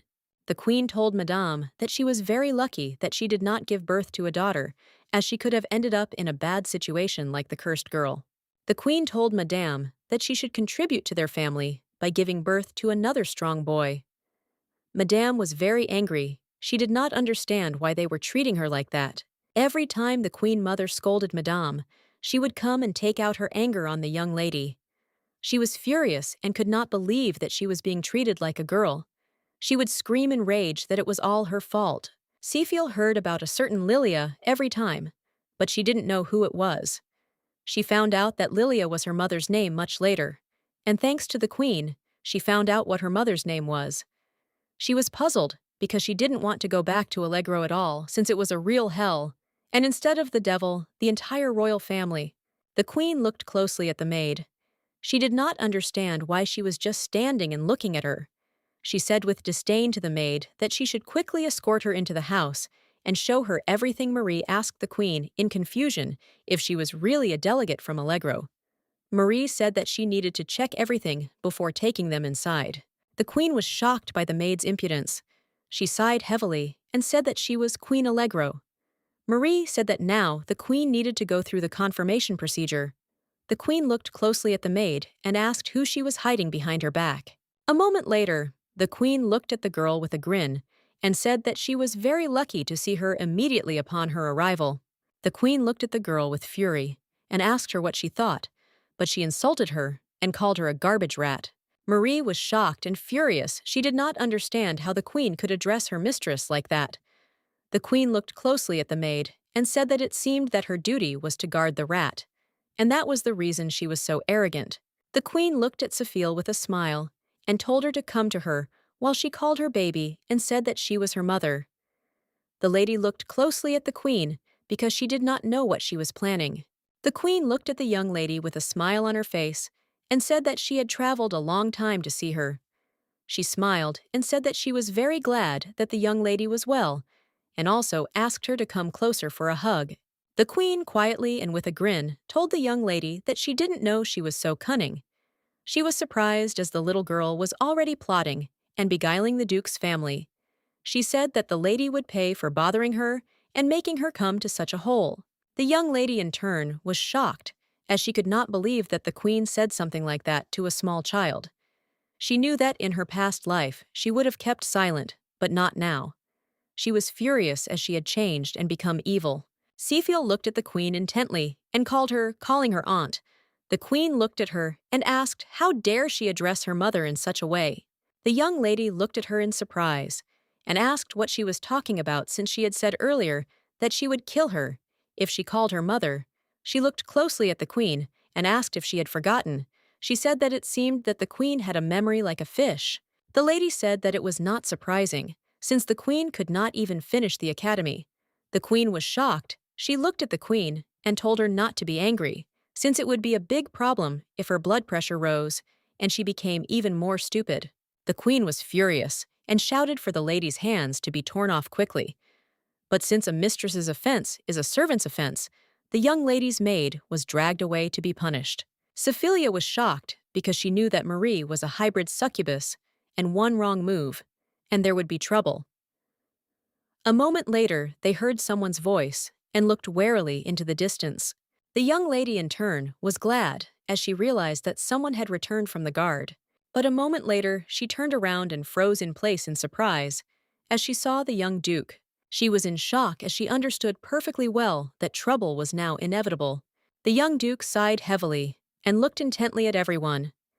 He did not understand who dared to wake him up at such a time. The maid was taken aback and asked the young master for forgiveness, since she did not know that he was inside. The young gentleman looked at the queen with anger and asked if it was she who had just made the noise. The maid asked the gentleman to remain calm. The maid looked at the young master intently and said that even if she had interfered, she could not be killed since she was the queen. The young lady, in turn, froze in place in surprise, since she knew that he did not say that he would kill her. She was wary, since she did not know what he usually did. He looked closely at the young lady and asked why it was always so noisy around her. She sighed heavily and said that this time it was not her fault. He looked at her in surprise and asked if this was true. Yu said she told the queen and said she was louder than her. The queen was shocked. She shouted at the young lady to shut her mouth. The queen was shocked and trembled with fear, looking at the young master. She asked if he had gone crazy since he was going to kill her. She screamed that she was the queen. The young gentleman looked at her with a smirk and asked what was wrong with that. He asked if he really asked the animals' origins when hunting before killing them. The young lady, in turn, froze in shock on the spot. She wondered if he really wanted to kill the queen. For a moment, there was complete silence between them. She was puzzled and wondered if he had forgotten about the peace agreement. The young lady quietly told her maid that they needed to be stopped. The gentleman looked at the queen intently and said that he remembered the peace agreement, and taking it into account, he would put his life on the line. He looked at everyone present intently and ordered his panther to get rid of the delegations. A moment later, the young lady screamed and asked the young gentleman to calm down. The maid looked closely at the young lady and asked if she was okay. She sighed heavily and said that she was okay, and also asked Mary if she was okay. The maid smiled and said that she was okay. She looked closely at the lady and said that the woman was simply terrible. And although the young lady said that she was fine, she was probably very scared. Sophia looked at the maid with a smile and said that this was still normal. And moreover, it was not the first time she heard this. She looked closely at the maid and said with a smile that she was a little scared, but now she was fine. Marie looked at the young lady intently as she felt very sorry for her. A moment later, she said that she would soon bring her something tasty. Sefiel looked at the maid with a smile and thanked her. The young lady in turn was puzzled and did not understand why the queen had personally come to the estate. For a moment, she considered the possibility that the queen had come because she cared for the cursed child. But she knew that made no sense, and she was sure she had ulterior motives. She thought for a moment, because she knew that if she had such an opportunity, she should not sit idly by. The maid looked sideways at the queen and said that she could wait in the room and the duke would come to her soon. The queen was puzzled because she knew that a lot of time had already passed. She did not know how much longer she should wait. She wondered if they really decided to insult her in this way. She knew perfectly well that if she had known what the younger duke looked like, the misunderstanding would not have happened. She sighed heavily as she thought that the rumors were true, that dragons were not taught the rules of decency. However, she could not do anything as she knew that she had to be patient since the opportunity to meet the legendary duke had come up. A few hours later, the queen was furious because she did not understand how much longer she had to wait for him. She screamed furiously because she wanted to know when he would come to meet her. The maid quietly told the queen to calm down because she must not forget her mission. The queen's mission was that she had to destroy the marriage by any means necessary. She wanted to throw away the dowry anger, the duke, and break off the engagement. She sighed heavily and said with a grin that she really needed to be patient a little to carry out her brilliant plan. The maid sighed heavily as she knew that the plan was thought out from start to finish by the king. Moments later, the young man entered the room and said that it seemed she had had to wait a long time. The queen looked casually at the duke and said that he had finally arrived, but said that it was impolite of him to linger so long. The butler looked at the queen with a smile and said that the guard training was over. The duke would arrive soon. The queen looked at the butler with fury. She did not understand why even he had such an insolent face. She sighed heavily as she realized she had to wait a little longer. The queen said she was very curious to know how remarkable he was. She looked closely at the butler and asked how much longer she had to wait. The butler smiled and told the queen that the duke would be here soon. The butler looked closely at the queen and said with a smile that they had not had such distinguished guests for a long time, so they could enjoy the atmosphere of the palace without rushing. The queen sighed heavily and continued to wait for the duke. She knew that the fact that she had entered the palace was already a reason to boast to everyone. A moment later, the duke entered the room and looking at the queen asked if she really was Queen Allegro. The queen was shocked. She froze, amazed by the duke's beauty. She saw that the younger duke was already very handsome for his young age, but the duke was even more attractive. The duke looked at the queen and said that it seemed that the members of the royal family had plenty of free time. Since the queen had personally come to them, the queen said that the exchange of dowry was the only procedure of this marriage, and therefore she as a mother could not help but come. The duke sighed heavily and said that he was very tired, and they had to speed up the process. The queen was shocked as she did not expect this. She started a conversation, but the duke interrupted her. He looked at her intently and said that she could take her dowry and leave quickly, and he would turn a blind eye to today's commotion. The queen looked at the duke with fury. A moment later, she saw a document listing the entire dowry. She froze in shock as she saw that everything listed was very valuable. She looked at the duke with a grin since she was not interested if everything ended so quickly. And besides, her goal was to break off the engagement and not to take the dowry. She looked at the duke with a grin and said that he had prepared well. She said he should know that the young lady was the only princess in their kingdom, and for the only royal daughter, this dowry was not enough. She looked at him closely and with a smirk said he should give them twice as much. The duke looked at her with anger and said that he now understood the reason for her visit. He asked if she really valued her daughter very much. The queen said that of course she was very valuable. The duke said that he understood her perfectly. The queen was pleased since she had won. He looked at the queen with anger and asked what her daughter's name was. The queen was taken aback and looked at him in bewilderment. He looked at her intently and said with anger that he would like to hear the girl's name. The queen stood frozen in surprise, not knowing what to answer, as she did not know the young lady's name. He looked at her angrily and asked if she really could not answer.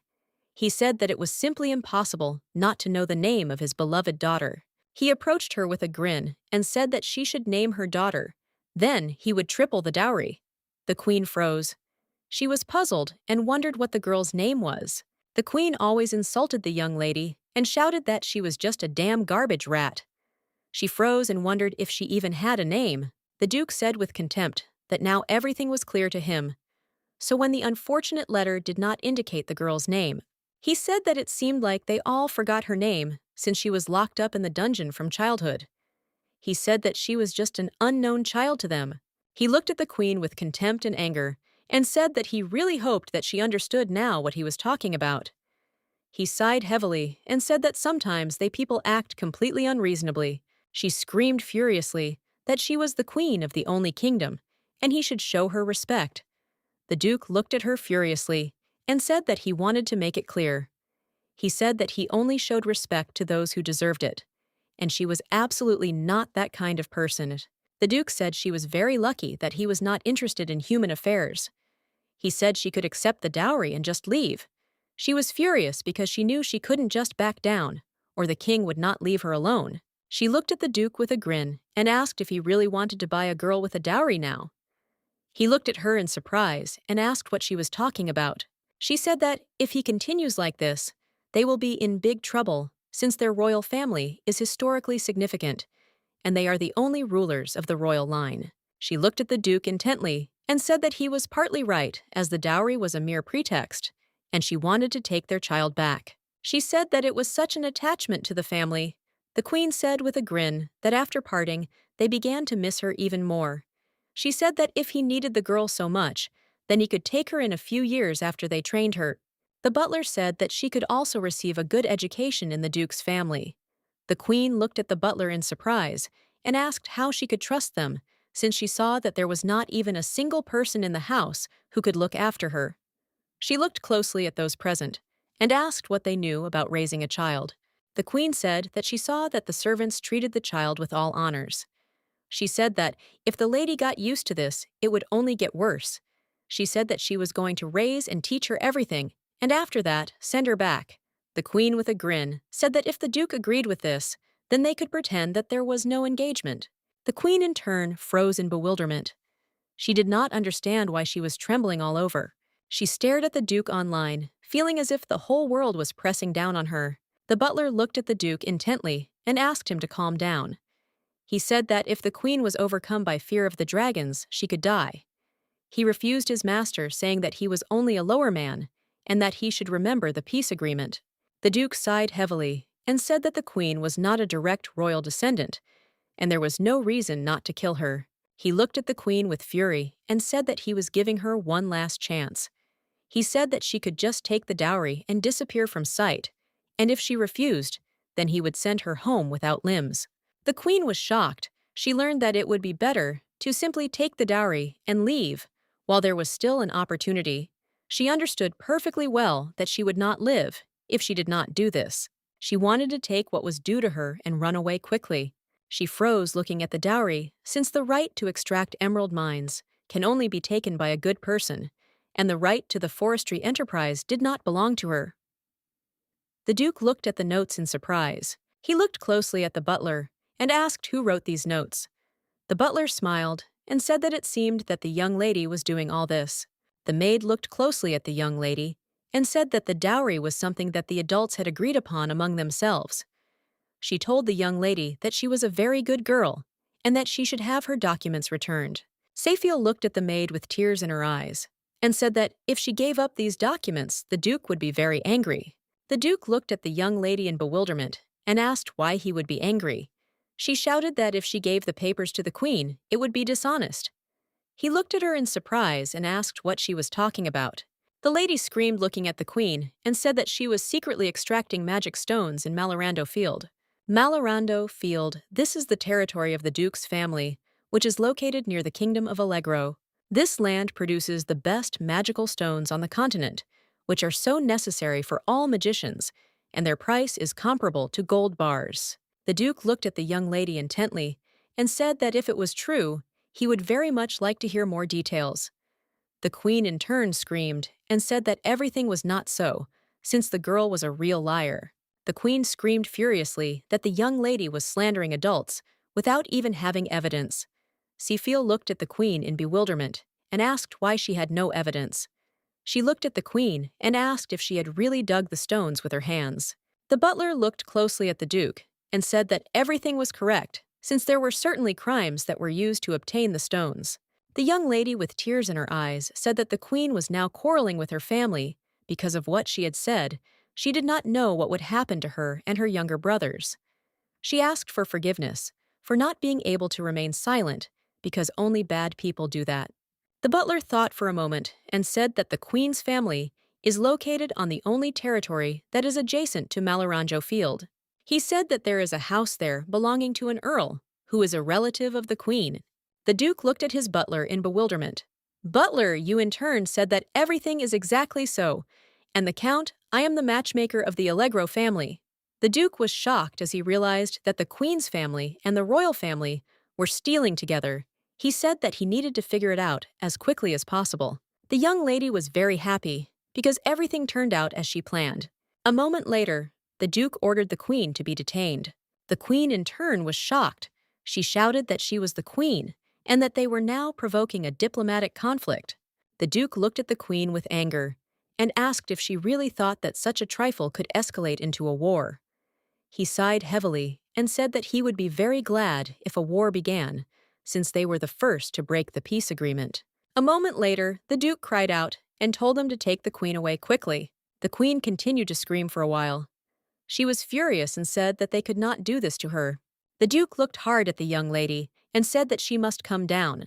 He looked at her intently and said that she must return what she had taken. The young lady approached the knight and also the maid. She looked at them closely and said what they should do. The maid smiled and asked the lady if she really wanted them to become the richest. She smiled and said that that was exactly it. She said that when they have a lot of money, they can buy something delicious. Looking at the maids, she said that she had long dreamed of trying white chocolate. The maids were shocked. They looked at her with tears in their eyes as they were ready to buy her everything. The duke looked closely at the young lady and said that, thanks to her, he did not have to give the dowry to those people. He slowly approached her and stroked her head, and also thanked her with a smile. The butler froze in shock. He wondered if the duke was smiling right now. He looked at his master with a puzzled expression and said that it was the first time in 10 years that he had seen him smile. The duke sighed heavily and told his butler to shut his mouth.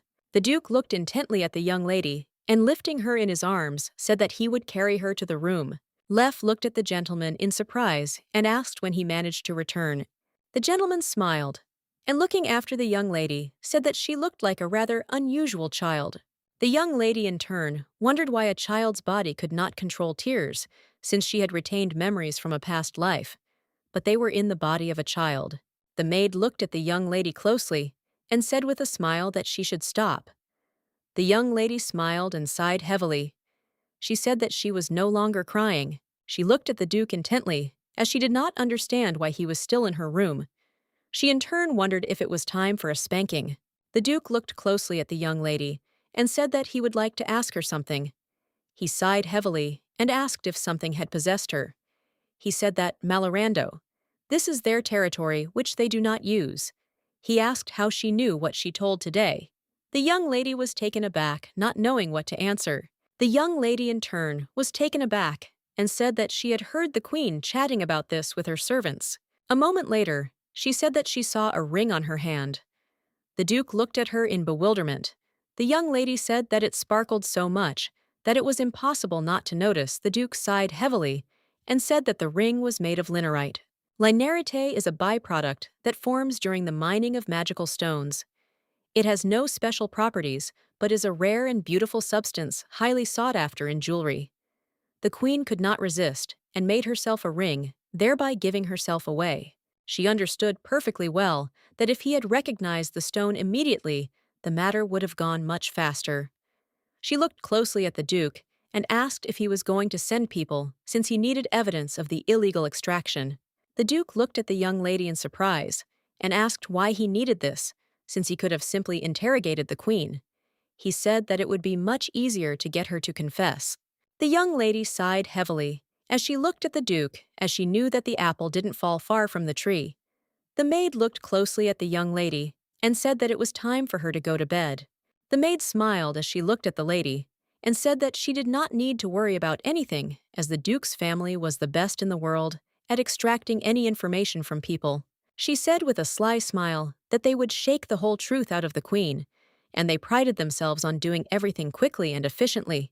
The young lady was shocked. She froze in place and wondered if her maids were really engaged in torture for the ducal family. She looked closely at the maid and asked how they would do this. The maid hesitated and said that she did not know yet. She looked closely at the young lady and asked what they would do with the Queen. Sefiel looked at the maid with confusion and asked if they would really show her terrible nightmares. Marie said with a smile, the lady, that it seemed she had extensive knowledge. She smiled and said that everything was correct, and they feed on good dreams, but they can also send bad ones. She looked at the young lady intently and said with a smile that it was time for her to go to bed, since she had missed her nap due to all the fuss. The young lady in turn agreed with her. The maid looked at the young lady with a smile and said that she should go to sleep quickly. The Duke looked closely at the young lady and said that although the Queen was not her biological mother, her stepmother had been detained, and she was now lying quietly as if nothing had happened. The young lady was taken aback, as she thought that the Duke had already left her room.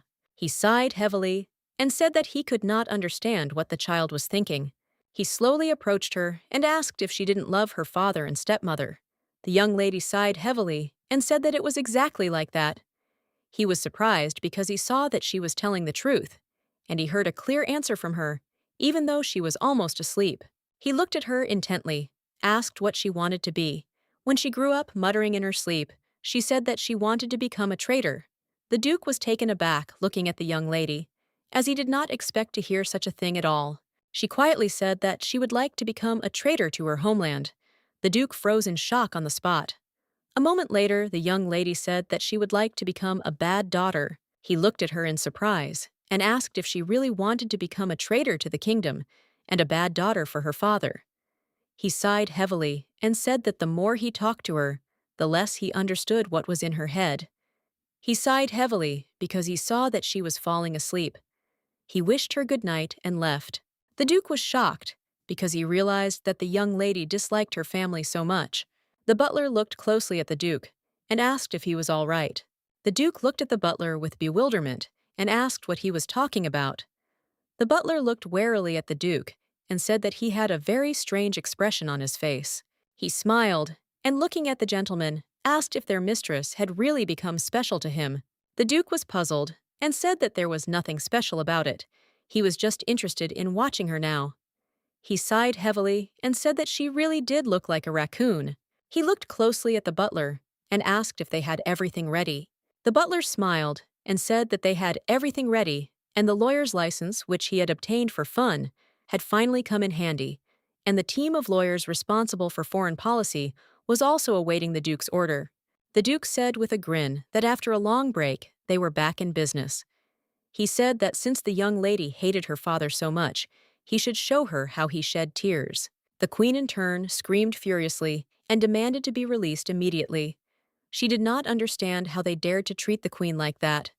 A moment later, she saw the maid and called her. She looked at the maids with fury and asked why they had come. She screamed and demanded that they call the Duke so that he would come to her immediately. Marie looked at the Queen with a grin and said that she was very sorry, but nothing would work out, and the Queen would have to talk to them. The Queen looked at the maids in surprise, as she did not understand what they were talking about. Marie looked at the Queen with fury and said that she had been mocking their mistress all the time, and she had threatened to tear off the young lady's hands. She said with a wicked grin that they could start with a dream in which her hands would be torn off.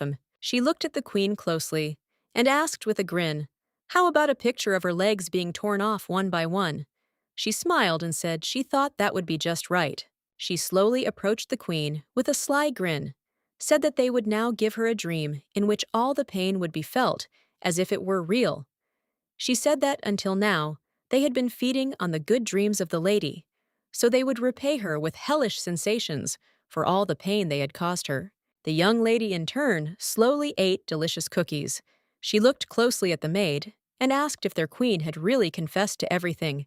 Marie, looking at the lady, said that the queen barely confessed, and she even confirmed everything with her fingerprints. Barry said that the queen knew that the territory was abandoned and prepared all the necessary equipment to explore the cave. The young lady sighed heavily, as she knew it was now her father's turn to act. Her father, Vitego III, truly loves only his precious sons, and his wives and concubines were absolutely uninteresting to him. She understood perfectly well that now he would cut off all ties with the queen.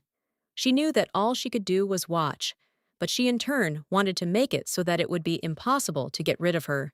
The king was furious, because he read the documents and was taken aback by the fact that they had to pay a fabulous sum of compensation. He was furious because he knew that the queen was just stupid and could not even cope with her only task. The man looked at the king intently and said that they needed to kill the cursed girl. He told the king that he was trying to save his family from trouble, but ended up in trouble. He didn't understand what they should do now. He looked at his assistant closely and told him to send the divorce papers, because if he divorced the queen, then their royal family would also get away with it. The assistant sighed heavily and said that he understood the king and would do everything. The young man looked at the king intently, for he knew that they were indeed guilty, but if he said this now, trouble would be inevitable. A moment later, a man entered the king's office and shouted furiously that something bad had happened. The king looked at the man in bewilderment and asked what had happened. The young man gave the king the document and told him to read it immediately. The king froze in shock as he read a newspaper about the Allegro royal family being behind the illegal exploration of the cave. The assistant was shocked and said that this simply could not be, since there was even information printed there about the secret accounting book of the purchase and sale of magic stones. He was shocked because he knew that only his shadow could know about this. The king was furious and knew that he would not be able to get rid of the queen now. The queen trembled with fear and screamed that it was all her fault. She begged for the nightmares to stop. She hated dreams where she became a skeleton. The young lady looked at the queen intently as she understood that her maids had brought the queen to this state. They had simply tormented her with nightmares. She looked closely at the queen and told her to come to her senses, as there was no one else to save her, and she would have to act on her own. The queen was taken aback when she looked at the young lady. She asked if she would simply be killed. She sighed heavily and said that she was the queen. Seafiel looked at her closely and asked in confusion if she really thought those people were still on her side. She thought for a moment and said that she didn't think that was the case, and that they would most likely try to shift all the blame onto the queen. The queen was shocked. She wondered if they had decided to pin everything on her and leave her to rot in the dungeon. The young lady slowly handed the book to the queen and asked if she knew what it was. The queen was shocked, and since the girl had the secret accounting book in her hands, the lady smiled and said that if the queen did not need it, she would take it now. The queen, in shock, snatched the book from the young lady. The young lady, in turn, looked at the queen with a smile as she simply rewrote the book based on memories from a past life. The queen looked at the young lady intently and called her. She asked the girl if she could send her to the address that she would now tell. The queen looked at the young lady intently and said that she asked her about it very much, and she would not bother her anymore. The young lady, in turn, knew that the queen had lived with her family for a long time, and she could not sit idly by and wait for her end. The queen acted as the young lady had expected, and now she had to wait for the king to take revenge on his wife. The young lady, in turn, slowly crossed out names from her death note. She was glad since two people whom she wanted to take revenge on were already gone. For a moment, she wondered what would happen to the royal family now. Representatives of the royal family offered their sincere apologies to the Duke for everything that happened and asked him to pardon them. The Duke looked at everyone present in surprise. A moment later, he asked if the servants had shown mercy to that girl. The man hesitated, not knowing what to answer. The Duke read the king's letter, which thanked him for the Duke's family's generosity in accepting their unworthy daughter. The Duke sighed heavily as he saw that this time, too, the girl's name was not in the letter. The Duke looked at the man with fury and said that instead of useless apologies, the king should write a congratulation for his daughter's wedding, and it should be cultured and sincere. The Duke said with fury that he would not accept the letter unless it was written in the king's own hand. The case gained publicity thanks to the Queen's confession. Investigations into all their affairs immediately began. As a result, the royal family was unable to avoid criticism from the press, which caused great losses. The Duke looked closely at the young lady, as he saw that she was very calm, while outside there was complete chaos. The young lady was shocked because she did not know how long he had been looking at her. The Duke said that after the young lady's visit to the dungeon, he learned that she had written a letter to her parents asking for help.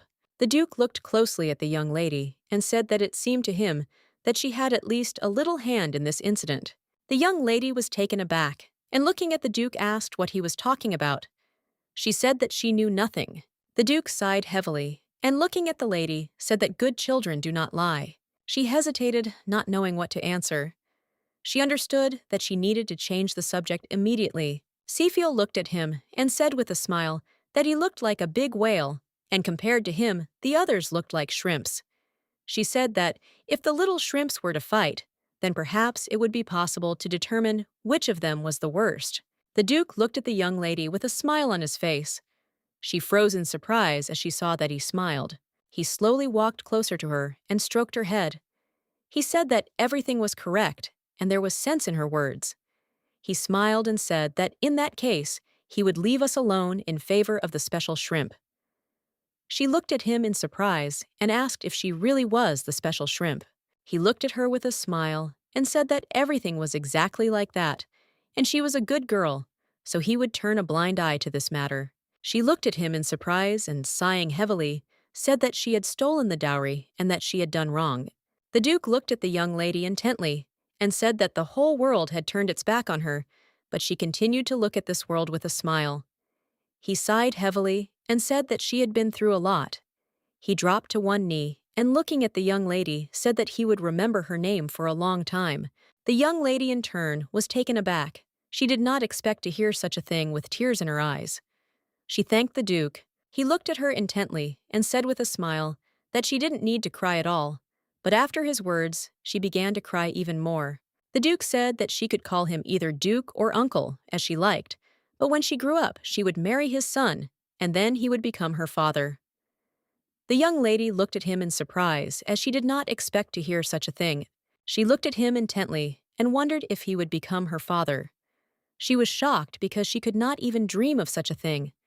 She wondered if she would now have a real family. He smiled and said that if she married his son, she would become his daughter. Of course, not his biological daughter, but she would become his daughter-in-law. He smiled and said that they would still be like family. The Duke looked at her closely and asked if she didn't want to be part of his family. The young lady was taken aback and said that she didn't mean it that way. She in turn was afraid that she would get hurt if she hoped for that. The Duke looked at her and said with a smile that since they were not yet engaged, he would call her Little Raccoon Seafiel. Looked at him in surprise and asked if that was really necessary. The butler looked closely at the gentleman and said that the Ghanaians had already left the kingdom. The Duke casually said that he understood everything. The Duke looked closely at the butler and asked what the young lady usually did. The butler thought for a moment and said that in her free time she often played in the forest. The Duke was surprised as he knew they had a garden. He didn't understand why she spent her free time in the forest. The Duke looked closely at the Duchess and asked her to wake up. He was in shock and shouted for someone to call a doctor, but unfortunately, it was all in vain. The Duke sighed heavily as he looked at the beautiful garden and told his butler that he did not wish to see the garden. He told the butler to close it and make sure that no one could go in there. The butler was taken aback, but he had already agreed with the master. The butler looked closely at his master and said that from that moment on, no one had entered the garden. The Duke sighed heavily and said that he understood everything Elton said to the master, that now there was no one to tend the ambush, and he had probably completely withered.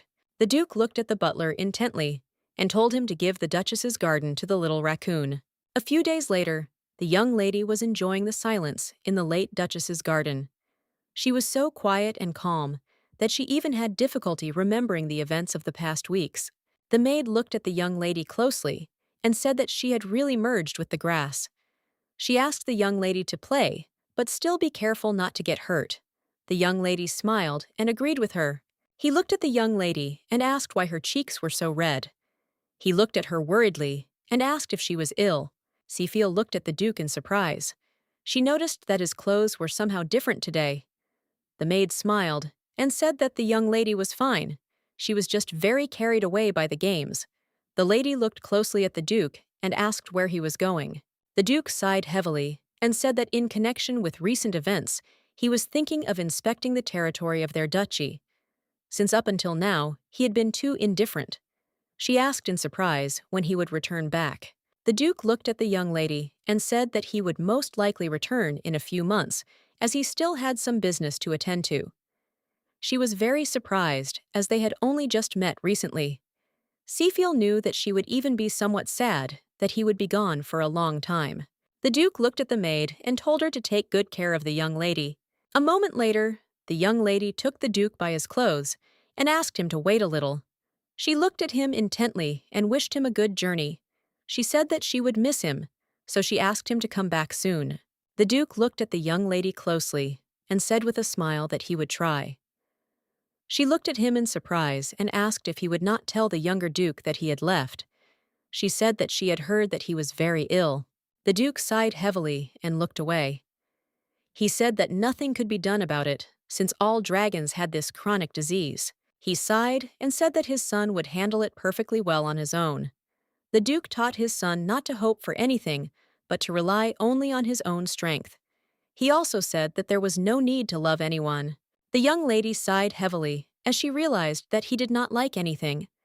She thought for a moment and felt sad, as she knew that in his place she would have been lonely.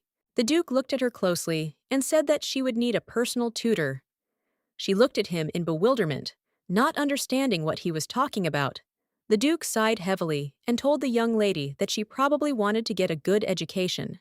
For a moment, he remembered that the butler had told the Queen that the lady could get a good education, but the Queen had a different opinion, and then asked if he knew how to raise a child. The Duke said that he must take responsibility for what he said in front of her family. The maid looked at the Duke in surprise, as she did not believe that the dragon cared about a human. She thought it was simply unbelievable. Barry looked closely at the young lady and said with a smile that she was just great. Seafield looked at the maid in bewilderment, as she did not understand what she was talking about. Barry looked at the young lady with a smile and said that the Duke seemed to like her very much. The young lady looked at the maid with bewilderment and said that last time she told her to avoid the Duke. Barry looked away and said that she was just worried that the young lady might be afraid of him, and she didn't want her to get hurt at all. She looked at the young lady with a smile and said that now the Duke's heart had melted. She said that gaining the favor of the elders of the Duke's family was the same as gaining the patronage of a god. The young lady sighed heavily and said that she understood everything. Barry looked at the lady with a smile and said that she had great potential and was also very kind. The young lady looked at the maid with embarrassment and told her not to exaggerate. She told the maid that she also liked her very much. The maid looked at the young lady with a smile and said that she would like to tell her something. She sighed heavily and said that all of their ancestors had left this land, and Marie and she were the last royal succubi left. The young lady looked at the maid with bewilderment and asked where all their ancestors had gone. The maid said that they had all left this world along with the other dragons. The lady looked closely at the maid and asked with sadness in her voice if they would also leave the world. The maid said that they would not be able to leave whenever they wanted. On the night when the blue moon rises, the magical power reaches its limit, and only on this day the door opens. Through it, one can go to another world. The young lady sighed heavily as she understood everything. And the Duke's family will leave when she appears in the sky, the blue moon. The young lady looked at the maid intently and asked when such a day would come. The maid thought for a moment and said that they could only guess, but no one really knew. She said that they only knew that they had to wait more than 10 years until the next moon. Seafield looked at the maid in surprise and asked if they really had to sit on their suitcases all the time, since it was unknown when the moon would appear again. The maid smiled and said that there was a star that foreshadowed this event, and if it appeared in the sky, it meant that the door would soon be opened. The young lady frowned for a moment as she realized that the moment the doors opened, she would be abandoned. The maid looked at the young lady in surprise and asked what she was thinking about. Seafiel was taken aback and said that she had not thought of anything like that. The maid smiled and said to the young lady that she was very curious about what she had thought of. She looked at the lady intently and asked if she could give her her hand. The young lady froze in surprise as the maid presented her with a gift. She looked at the beautiful ring in surprise and asked what it was. The maid smiled and said that it was a family heirloom. The maid smiled and said that this ring contained the power of their family and it would help her in an emergency. The young lady was shocked as she did not understand why the maid gave her such a valuable thing. Barry looked at the young lady with a smile and said that this is given only to the closest ones. She asked the lady to accept the gift. The young lady thought for a moment, looking at the beautiful ring. Since it seemed that parting with such a thing was not easy for her, she thought that it would be awkward if she refused. She looked intently at the maid and with a radiant smile said that she would keep it carefully, and she also thanked her for such a valuable gift. The young lady gazed intently at the beautiful gift. She didn't know what function it might serve, but since it belonged to the royal succubi, it was certainly valuable. She understood perfectly well that since she had received such a thing, she had to give something corresponding in return. She wandered through the forest, wanting to find purple flowers suitable for the maid. She wanted to make a wreath out of them, as she knew that the maid would definitely like it. But a moment later, the young lady did not notice the stone, and stumbling fell face down on the ground. She screamed involuntarily, as she was in great pain. The young gentleman looked at her intently and asked what she was doing there. She was taken aback, as she did not expect to see him. The young gentleman looked at her in surprise and asked why she was lying on the ground. She sighed heavily and looking away asked what business it was of his. She sighed heavily and said that the Duke had given her permission to come into the forest. She asked in bewilderment what he was doing here. He looked at her intently and said that he was keeping an eye on her to make sure she didn't do anything stupid. The young lady looked at him in surprise as she understood everything. He looked at her closely and said that she had already managed to do something since he heard that there had been some kind of incident. He asked if she had really stolen her dowry. She hesitated and, looking away, said that nothing like that had happened. He looked at her in surprise and asked if it was true. She decided to change the subject and asked where he always came from. She sighed heavily and said that he didn't even have to say that he was following her around. A moment later, the young Duke showed her the treehouse. The young lady was shocked, as she had dreamed of seeing one like that at least once. "Erica!" I looked askance at the young lady and asked if she wanted to go inside. She looked at him intently and said that he still wouldn't let her do it. He smiled and said that he gave her permission, and she could follow him. The young lady slowly entered the house. She was amazed by the beauty. She looked closely at the young gentleman and asked if he had really been here all the time. She was shocked because she saw that he was very young and already had his own house, which one could only dream of. She knew that in the future he would inherit the entire duchy. The young lady looked at him intently and with a radiant smile said that he seemed to be very rich. He sighed heavily and said that he understood her feelings perfectly, but she should not tell anyone that she was in the house. She smiled and said that she would not tell anyone. The young master looked at Seafiel intently, but said nothing. A moment later, he looked at her and told her that she shouldn't trust him. The young lady looked at the gentleman with bewilderment and asked what he was talking about. He sighed heavily and said that she should not trust his father, the Duke. Seafiel hesitated, and after a moment said that she would think about it. The young lady in turn knew that even without warning, she did not trust anyone. She looked closely at the young gentleman because when she was with him, she did not understand what was happening to her. He was not disgusting to her, but she was afraid. But still, she wanted to get to know him better. Seafiel knew that she needed to avoid him for now. She said with a smile that she had already looked at everything in the house, and it was time for her to go home. He looked at her closely and said that she really liked the house. He didn't understand why she ran away. She turned around, feeling very strange, and looking at the young gentleman, said that she was not running away. She knew that she had become angry, but for some reason next to him, she became a complete fool. He smiled and asked why she was avoiding him. He said that she wanted to marry him. Erga looked at her with a smile and asked if that wasn't true. The young lady was taken aback and asking for forgiveness, said that she was unworthy to marry him.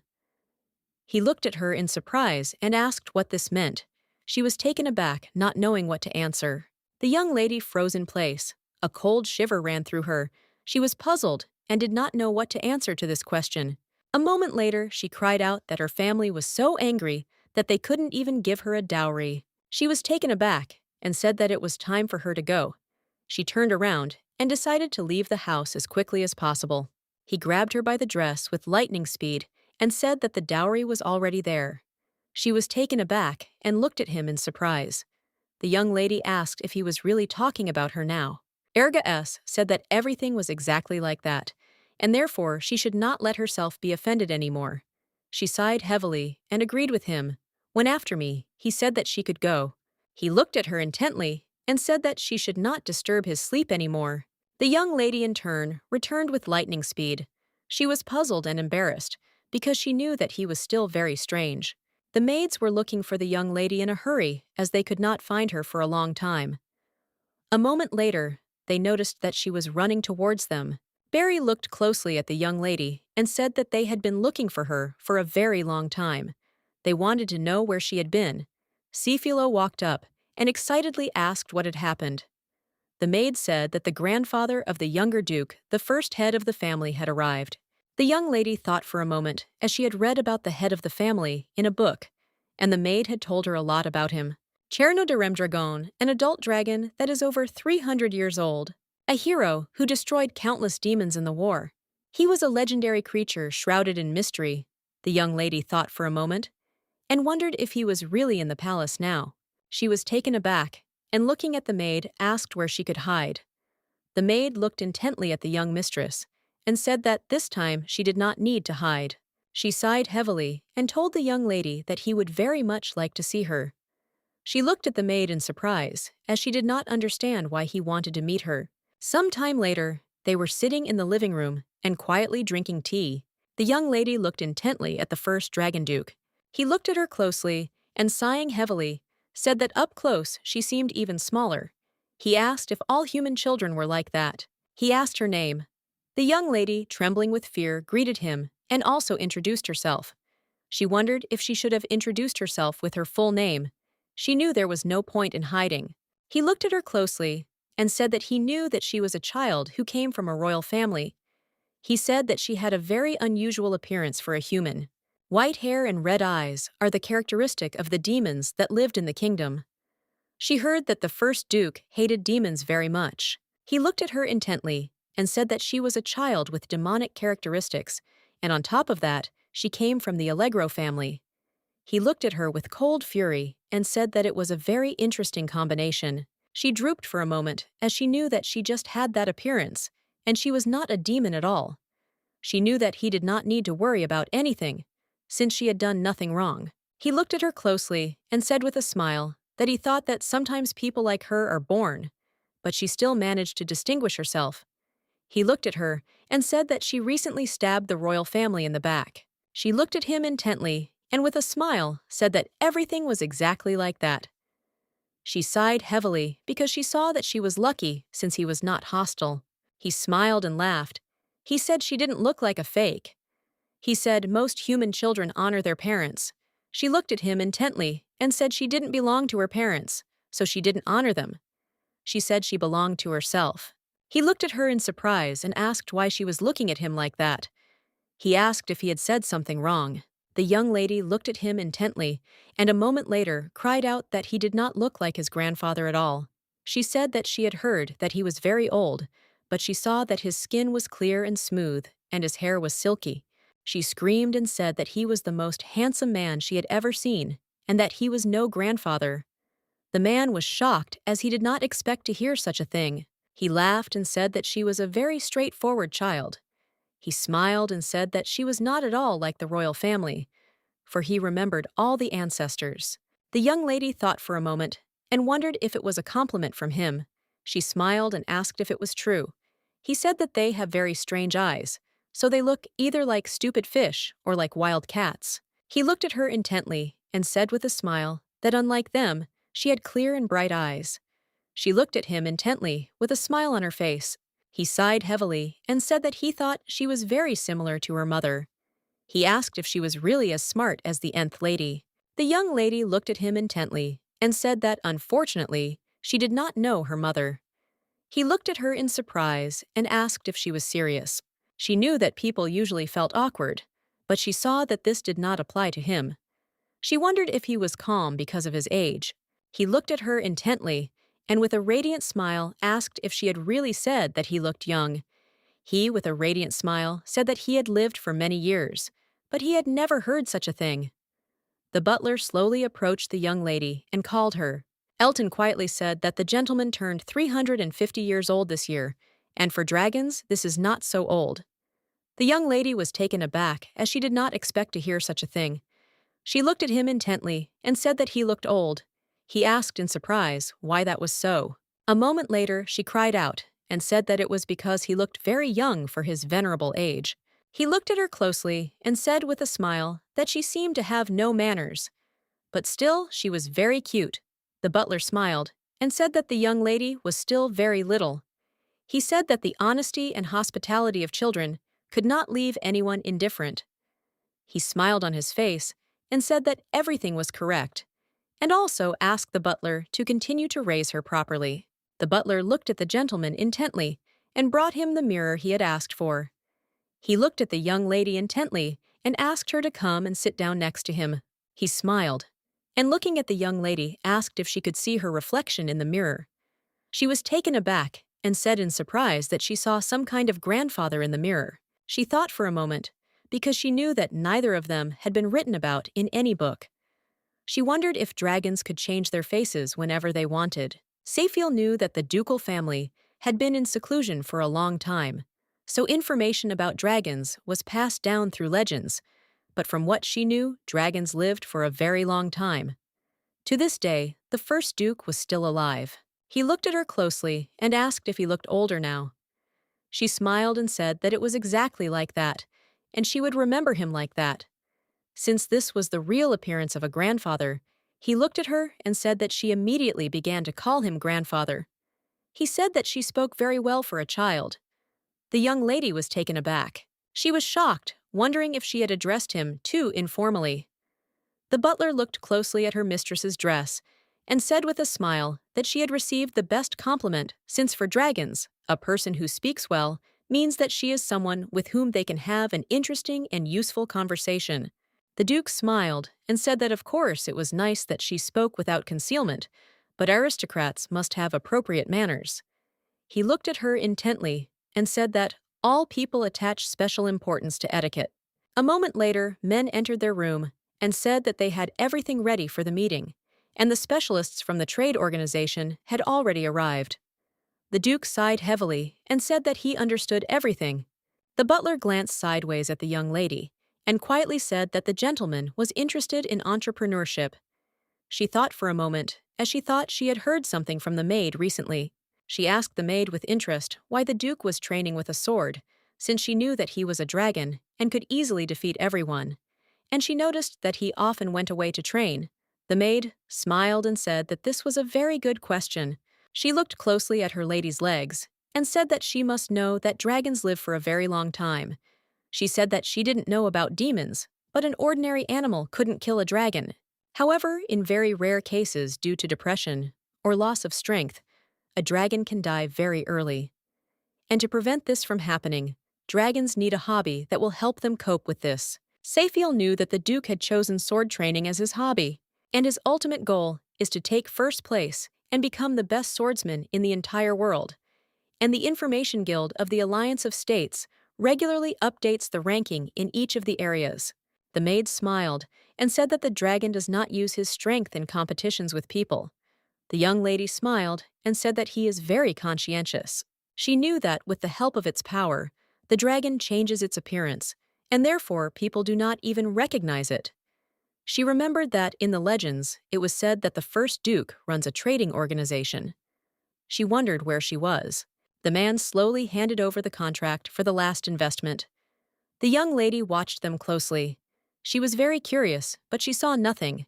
The man slowly brought a chest into the room and said that this product could cover the remainder.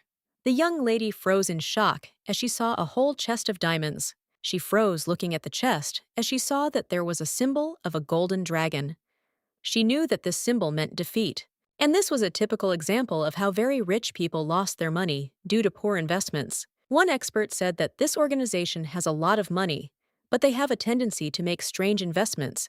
Despite the fact that they sell high-quality magical stones, it does not bring profit. He said that if they had listened at least a little to the advice of others, then everything would not have been so sad for them. However, the head of the organization still had a lot of money left, and there were even rumors that he could be a dragon. The young lady stood frozen in shock as she looked at the Duke, wondering if this was all true, as she was now facing a dragon, who even with unsuccessful deals remained rich. She looked at the Duke intently, as she could not believe that the dragon mark was displayed in such a prominent place. She thought that he did not even intend to hide it. He looked at the assistant and asked what the status of the bank vault that was opened on behalf of the organization was. The man said that it was almost empty. The Duke smiled and said that soon the reputation of their organization would improve significantly. He was very glad that they invested in real estate. She froze for a moment and wondered if this was really what she thought, because from her past life, she remembered the incident of Exile City planning. It was because of this matter in her past life that the dragon trading organization went bankrupt. She knew that there was another person involved in this matter. The young lady was furious. She knew she had to stop the deal from happening. The assistant said that they could make a deal tomorrow afternoon, but it would still be a good idea to go today, since a lot of people have been wanting that area lately, and they need to hurry. The young lady was in shock because she knew they were leaving. But a moment later, she cried out and said with a smile that she would also like to go with her grandfather. The Duke sighed heavily and told the young lady that he was very busy, but she knew she shouldn't just let him go. But a moment later, she became hysterical and screamed with tears in her eyes that she had to go with him. The butler looked at the young lady in surprise, as he knew that she had never been capricious. She grabbed the Duke's leg and screamed that she would not let him go. The Duke looked closely at the young lady as he saw that something was wrong with her. He glanced sideways at the butler and asked if she always got into people like that. Elton said that she didn't usually act like that, and he didn't know it was coming at her today. And it was very strange. The Duke looked closely at the young lady and asked what she was up to. She looked at him in surprise as she did not know what to answer. She looked timidly at the Duke because she did not know what to think of. Moments later, she said with a smile that he was very handsome, so she would like to go with him. The butler smiled and said that it was true since the lady loved beautiful people very much, and for this reason she fell in love with the young Duke. The young lady was shocked. She mentally begged him to stop exaggerating. The young lady said sadly that it was not only that, since she never had a grandfather and her grandmother hated her.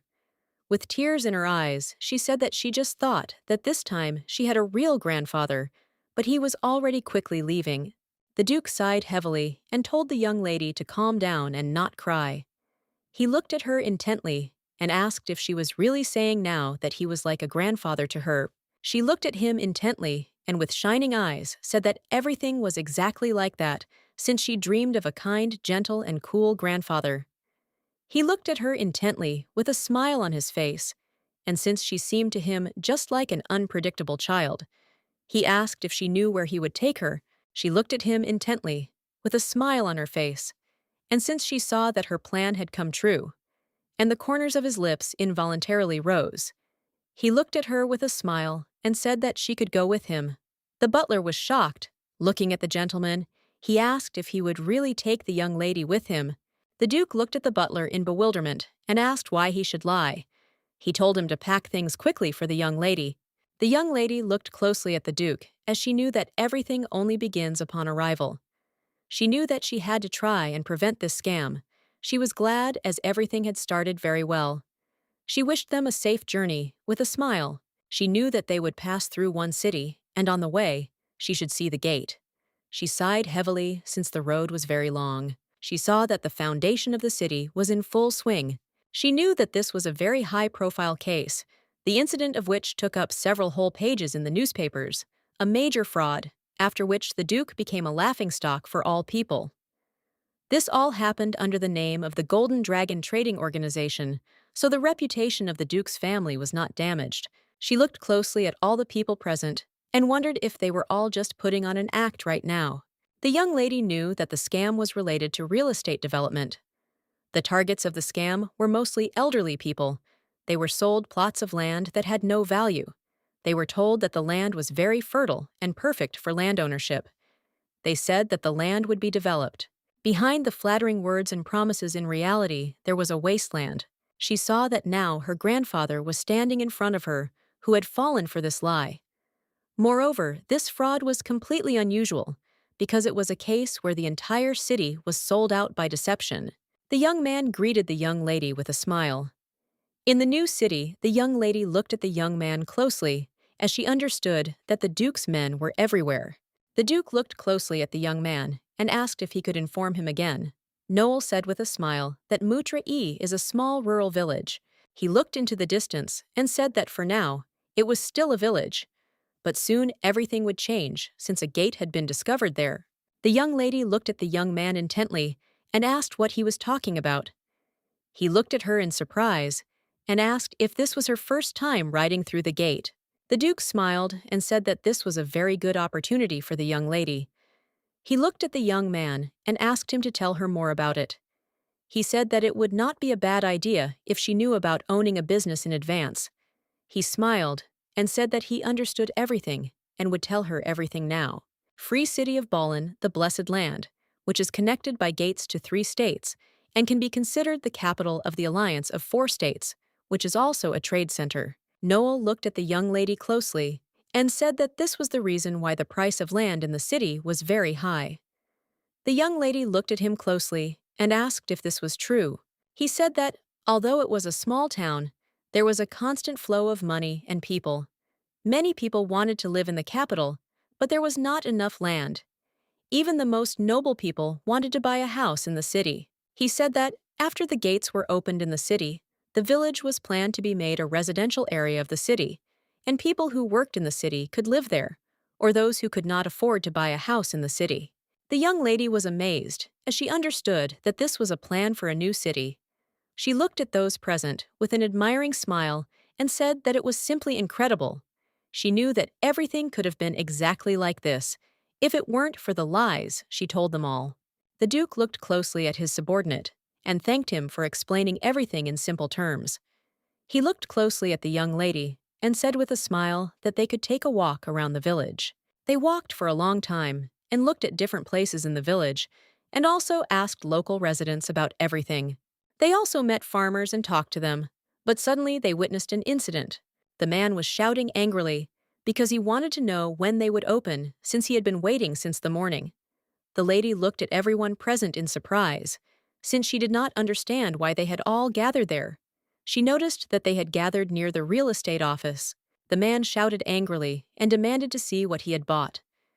She was surprised. She looked at the Duke and said that everyone was standing in line. She asked her grandfather if they should also stand in line, since she saw that they were all talking about real estate. Noel looked at the young lady intently and said with a smile that she did not need to worry, since those people wanted to buy at least some land, and their master did not need to stand among them in line. She looked at the Duke in surprise and asked why that was so. The Duke smiled and said that it seemed that the young lady was very interested in this matter. A moment later, he said that there was one nobleman who owned most of the land, and as soon as the gate was discovered, he immediately acquired most of the land in the village and even bought a huge vacant lot at the entrance to the village. But he had no funds based on the land. The Duke said that for this reason he would sell them, and he in turn would pay him over and above the original price. The young lady looked warily at the Duke and asked what the man's name was. The Duke thought for a moment, as he did not remember the man's name. But a moment later, he said that he thought his name was Count Barich. The young lady froze in place in shock when she heard the given name. She was angry as she understood that this fate was from her past life. Count Barich was very angry as she understood perfectly well that he was on her death list. He looked at the Duke and said that they could not wait until tomorrow and sign the treaty today. The Duke smiled and said that they could do that. The young lady was shocked She knew that they simply could not do that. A moment later, she ran up to the Duke and stopped him. He looked at her in surprise and asked what had happened.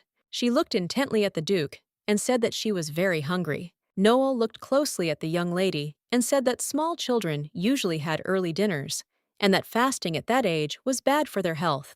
The Duke looked at the young lady intently as he was taken aback and simply speechless. A moment later, he said with a smile that they could have a snack and then get down to business. The young lady was glad as everything was going according to her plan. The lady greeted the guests who were visiting their hotel for the first time with a radiant smile. She smiled and said that she would prepare a suitable, delicious dish for the little guest. Seafiel thanked the lady, but she knew she had no time for food right now. Noel looked at Seafiel intently and asked if she didn't like the dish. Seafiel was taken aback and looking at the man said that everything was very tasty. She knew she had to somehow let them know that this contract was a scam, but she was puzzled because she didn't know how to do it. The young men looked closely at the owner of the establishment and said that she was in full dress today. She smiled and said that she would like to give them a gift from the establishment for their regular guests who had come back from a business trip. The young lady in turn looked intently at the young man as she felt as if she had seen him somewhere. She looked at him closely, frowning as she tried to remember where she might have seen him. A moment later, she realized that this was exactly what she needed. A few minutes later, the young lady screamed for all to hear.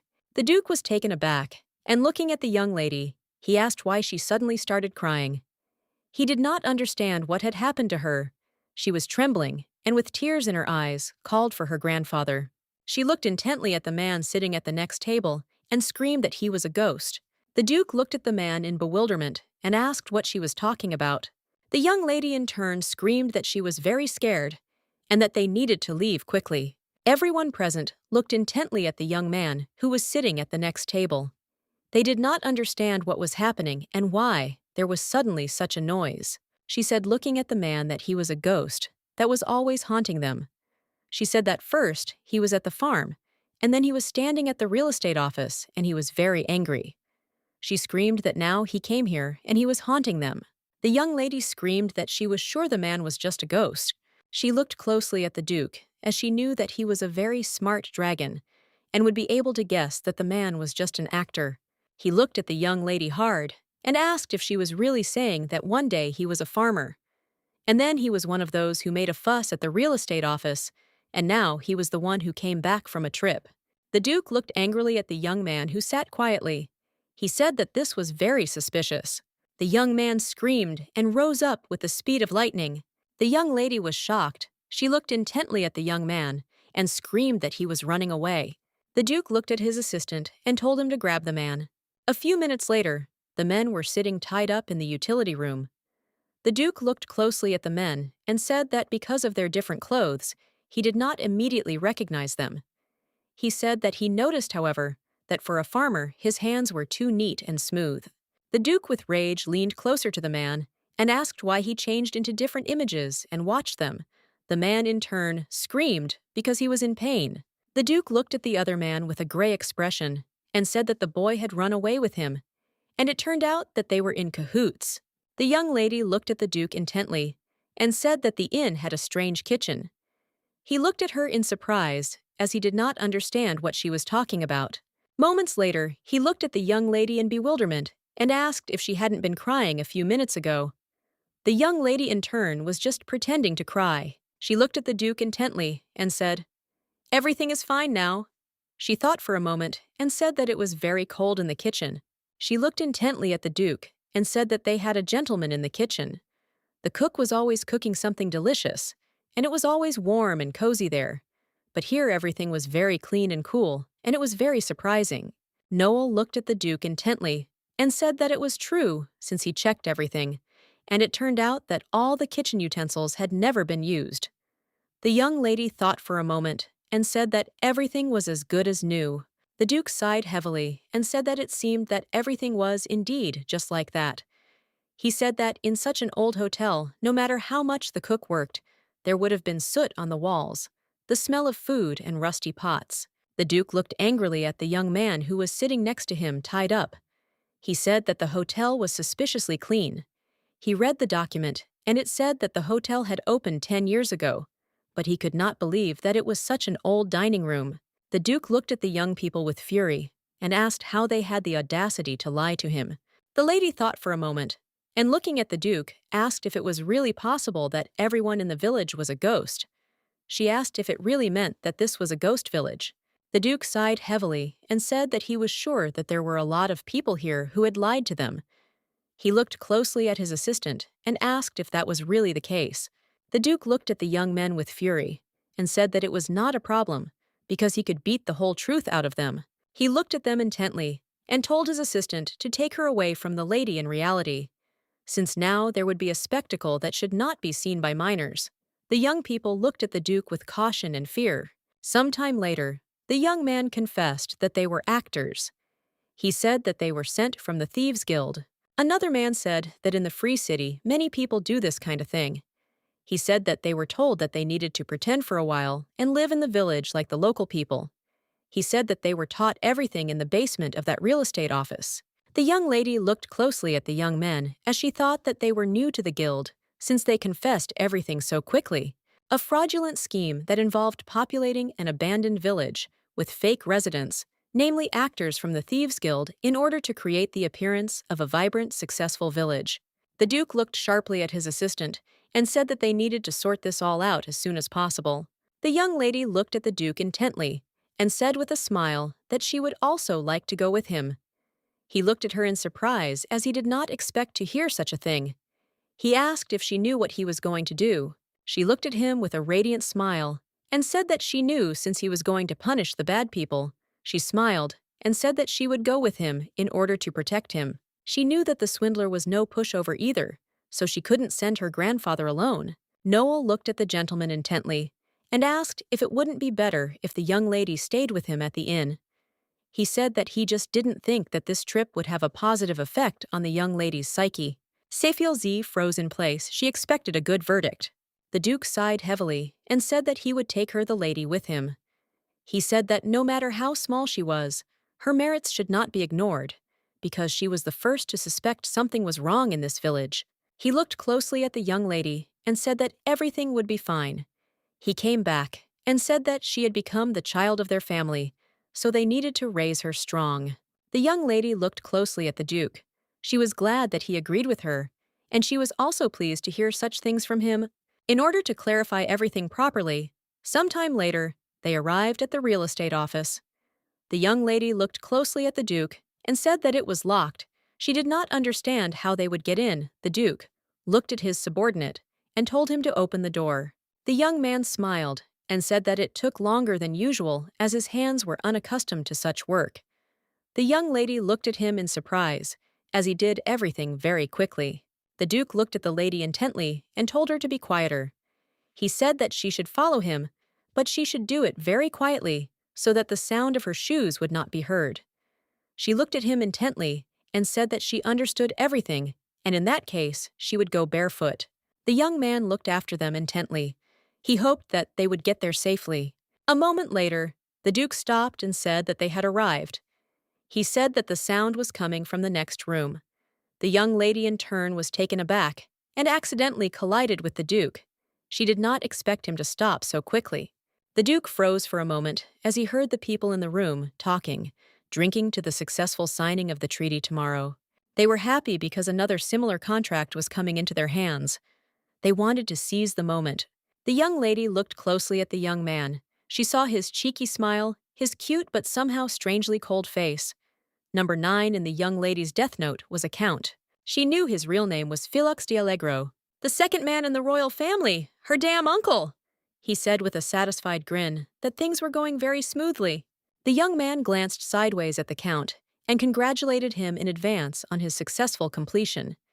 He fell silent for a moment and said that there was one aspect of this operation that was disappointing.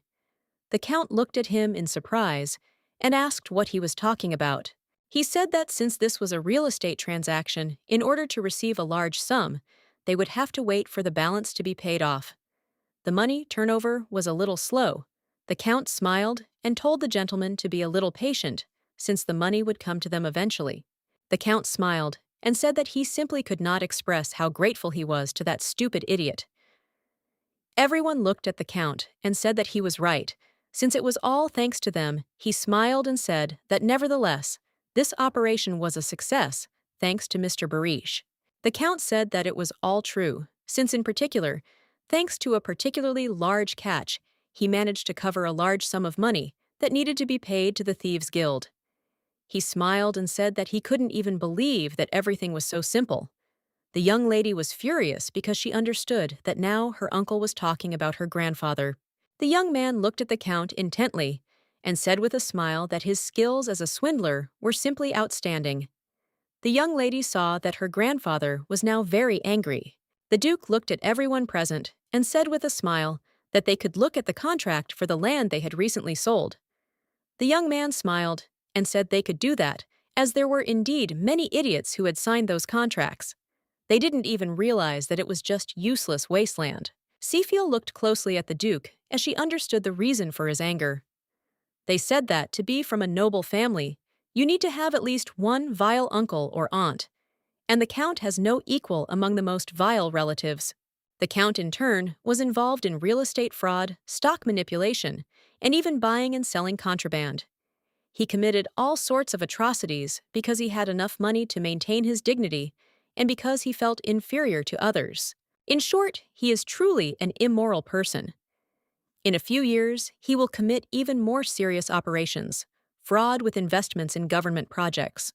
This is the incident where her father foolishly promised to guarantee the wrong investment goods on behalf of the family, thus sending the lives of ordinary people into complete ruin. The cause of this incident was the young Count.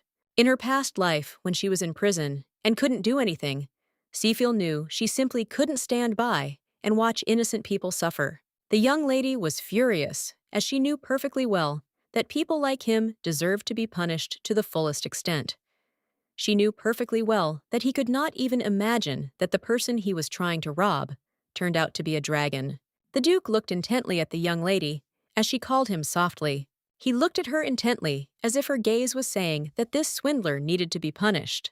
He looked at the young lady with a smile as he understood her at a glance. A moment later, everyone present froze in place in surprise as they saw a young man suddenly enter their room. The Count was very angry because he did not know who had suddenly entered their room without warning. The Duke looked at the Count with fury and asked if he wasn't tired of playing the swindler. The Count was taken aback and looked at the young man with a smile and asked what brought him to them, since the date for signing the contract was only tomorrow. The Count smiled, as he did not understand why such a noble man came to such a wretched place. The Duke looked closely at the Count and sighed heavily and said that he was indeed a shameless man. The Duke looked at the Count with anger and said that now that he knew the truth, the Count could drop the pretense. The Count, in turn, looked at him with a grin and said that he understood everything. He said that it seemed that the young master had come because he wanted to pay the rest at once. He asked how urgently he needed to get to those lands. He smiled and said that at first he was so shocked he thought his heart would stop. The Duke looked at him with fury and told him to stop. The Duke said that he would like to talk about those actors that the Count sent. He said that he heard that the Count said that he sent them from the Thieves' Guild. The Duke looked at the Count with fury and told him to answer immediately. He wanted to know what kind of affairs the Count had introduced. The Count was taken aback. He did not understand why the young man's gaze became even harsher. The Count smiled and asked him what he meant. He said he was only trying to facilitate a land deal. The Duke looked at him with fury and asked him what that meant.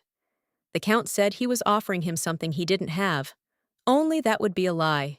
He said that, but he never lied to him. The young lady looked closely at the documents. The Count, with a grin, told the young man that he should not doubt that he was the owner of this land. The Count asked if it was not natural that he, as the owner, would then want to develop this land and turn it into a city. He smiled and said with a sly grin that he was just trying to help him get this ready-made city as quickly as possible. It was as shameless as possible. They looked at the Count intently, as they were very angry. The Count looked at the Duke in surprise and asked if he had really said something wrong. He said that it was true that the gates had been discovered in the city, and the Duke had seen it himself. The Count looked at the Duke with a contemptuous grin and said that no matter what, he would not be able to return the down payment. The young lady, in turn, looked at the Duke with fury, since she saw that the swindler had not changed himself. Her position as a drunk in her past life was not very good. Everyone called her names and called her the scapegoat of the royal family. Everyone despised and ignored her, calling her a cursed child. But then the Count was different from the others. The Count looked closely at the young lady and said with a smile that his niece had done a very good job. For her, who had lived her whole life in ignorance, he was the first adult who showed warmth to her, and she like a fool believed in his kindness. The reason why the scammers showed good intentions towards people was simply because they only had in mind that they should take advantage of other people. Unfortunately, the young lady did not know about this at the time. However, the king abandoned even such a swindler when he became useless, because for him, besides his sons, no one was important. Of course, the Count was not one to back down so easily. He tricked her into revealing the password to the king's safe. He said goodbye to her joyfully, as if he never wanted to meet her again. The Count, in turn, happily ran away, and the punishment of the angry king awaited her. She was not fed for a whole week, and she was terribly hungry, and unfortunately, there was no encouragement. According to rumors, he then bought himself an island and lived like in paradise. She sighed heavily as her blood pressure jumped after such memories. However, she knew that he should be grateful to her for only placing him in 9th place in her death note. She knew that there were enough people who were worse than him. She knew that perhaps he would have lived peacefully in this life, but that was not the case now. Because unfortunately, he met her on his way, and she in turn understood perfectly well that she could not just let him go unpunished. The Count in turn looked intently and warily at the young lady. The young lady looked at the Duke intently and said with a smile that it would be okay if he invested more money, as the gates were very, very good. The Duke looked at the young lady in surprise and asked why she was suddenly saying such a thing. He did not understand what was on her mind. She smiled and said that it was very good, since the people from their house would also live there. She smiled and said that everyone would gather and go through them together. She smiled and asked how many people there would be in total. He looked at her in surprise and said that he had no idea what she was talking about now. The young man was taken aback and said that sometimes children ask such sudden, meaningless questions, but he still asked permission to answer her question. She said that if you count the servants and soldiers, there are about 300 of them, and the total number of people is even more. She smiled and said that she has many family members. She asked if they could all go through this gate together. The Count hesitated, not knowing what to answer. The young lady thought for a moment as expected. Her memory turned out to be correct, as there was a limit on the number of people who could pass through this gate per day, and thus it was considered an unfinished gate. It is true that the ancient dragon created them, but for some reason they were unfinished. They were of little use, so they were sealed for a long time. The Count in turn tried to finish them. In the past, the Golden Dragon Trading Company bought a lot of land around the gate, but then they found out that its capacity was only 100 people per day. When this fact became known to the company, and it experienced great difficulties, it even went bankrupt due to a bad credit history. The young lady knew that she had to stop this deal. Noel looked at the gentleman with a puzzled expression and said that, unfortunately, there was no time to thoroughly examine the effectiveness of the gate, since the Count urged him to buy the land as soon as possible, and said that otherwise big problems could arise. The Duke sighed heavily. He said that he was confident in the ancient dragon's technology, but it was his fault that he did not check everything properly. He said that if he had checked everything thoroughly, then this would not have happened. The young lady looked at the Duke closely and said with a smile that it was all right, since he had done just fine, and if he thought about it a few more times, he would understand everything. She knew that since he was a dragon, he probably knew about magic tools. The Duke looked closely at the Count and said that they could go and check together how many people could ultimately pass through this gate. The Count was taken aback, as he did not expect to hear such a thing. The Duke looked intently at the Count and said that looking at his expression, it was clear to him that the Count was deceiving him too. The Count was shocked. He did not understand how they dared to arrest him. He shouted that he would go with them and asked them to prepare a carriage. The Duke said angrily that he must go and see the gate with his own eyes. Noel looked at the gentleman intently and said that after checking the problem, With the capacity of people, all accomplices were taken into custody. The young lady looked closely at her uncle. She was glad that his scam had been exposed. The Duke looked closely at the meat and said that he must now return the down payment. The Duke looked closely at the Count and asked how he planned to return the money. The Count was taken aback and said that if he was given a little time, he would be able to repay everything. The Duke looked at the young man with fury and asked if he could really fix everything in such a situation. The young lady, in turn, looked closely at the young men, but a moment later, she told her grandfather that he should not worry. She smiled and said that there was a person who could return the money instead of the Count. The Duke looked at the young lady in bewilderment and asked whom she meant. The young lady looked at her uncle closely and called him. She looked at him puzzled and asked why he was pretending not to know her. She sighed heavily and said that he recognized her. The young lady stared at the Count. She knew perfectly well it simply couldn't be true that the cunning swindler hadn't recognized her. She knew perfectly well he'd known of her existence even in this life. The Count looked closely at the young lady. He saw white hair, red eyes like ruby. She understood perfectly well that it was now obvious to him who she really was. She knew that he had even heard the news that an escaped rat had infiltrated the duchy. The Count looked at the young lady with a grin and said that this was becoming very funny. The young lady froze in place after his words. Moments later, he screamed and ran. He shouted that he really didn't know anything. The Duke looked after him intently and said that it was useless to run now. The young woman was in shock. She didn't understand where he ran. The Duke's assistant ran after the young Count and shouted for him to stop immediately. A moment later, Noel was captured. He was in shock, did not understand what had happened. The young lady in turn froze in place as something was burning her eyes. She was in shock as she saw the strange color of the smoke. Noel looked at everyone present and said that it was a trap, and they had to evacuate quickly. A moment later, strangers burst into the room. They shouted that the Count needed to be saved immediately. The young lady looked closely at the people. She saw that they were the actors who had been in the city earlier. She was shocked because she realized that the Count had managed to send them a signal. She saw that this smoke was similar to the magical tear gas reagent. A moment later, the young lady fell down, feeling dizzy. The Count in turn caught the young lady and looked at the Duke with a grin. The Duke in turn rushed furiously towards the young lady. He shouted, but it was all in vain, since she did not hear him. Seafiel was puzzled, her head was spinning, and she wondered if she was now a prisoner of the Count. But a moment later, she opened her eyes and saw a bright light. She was taken aback as she did not understand what was happening. She was shocked as she felt as if her body was floating in the air. She looked at the Duke in surprise as she was flying straight into his hands.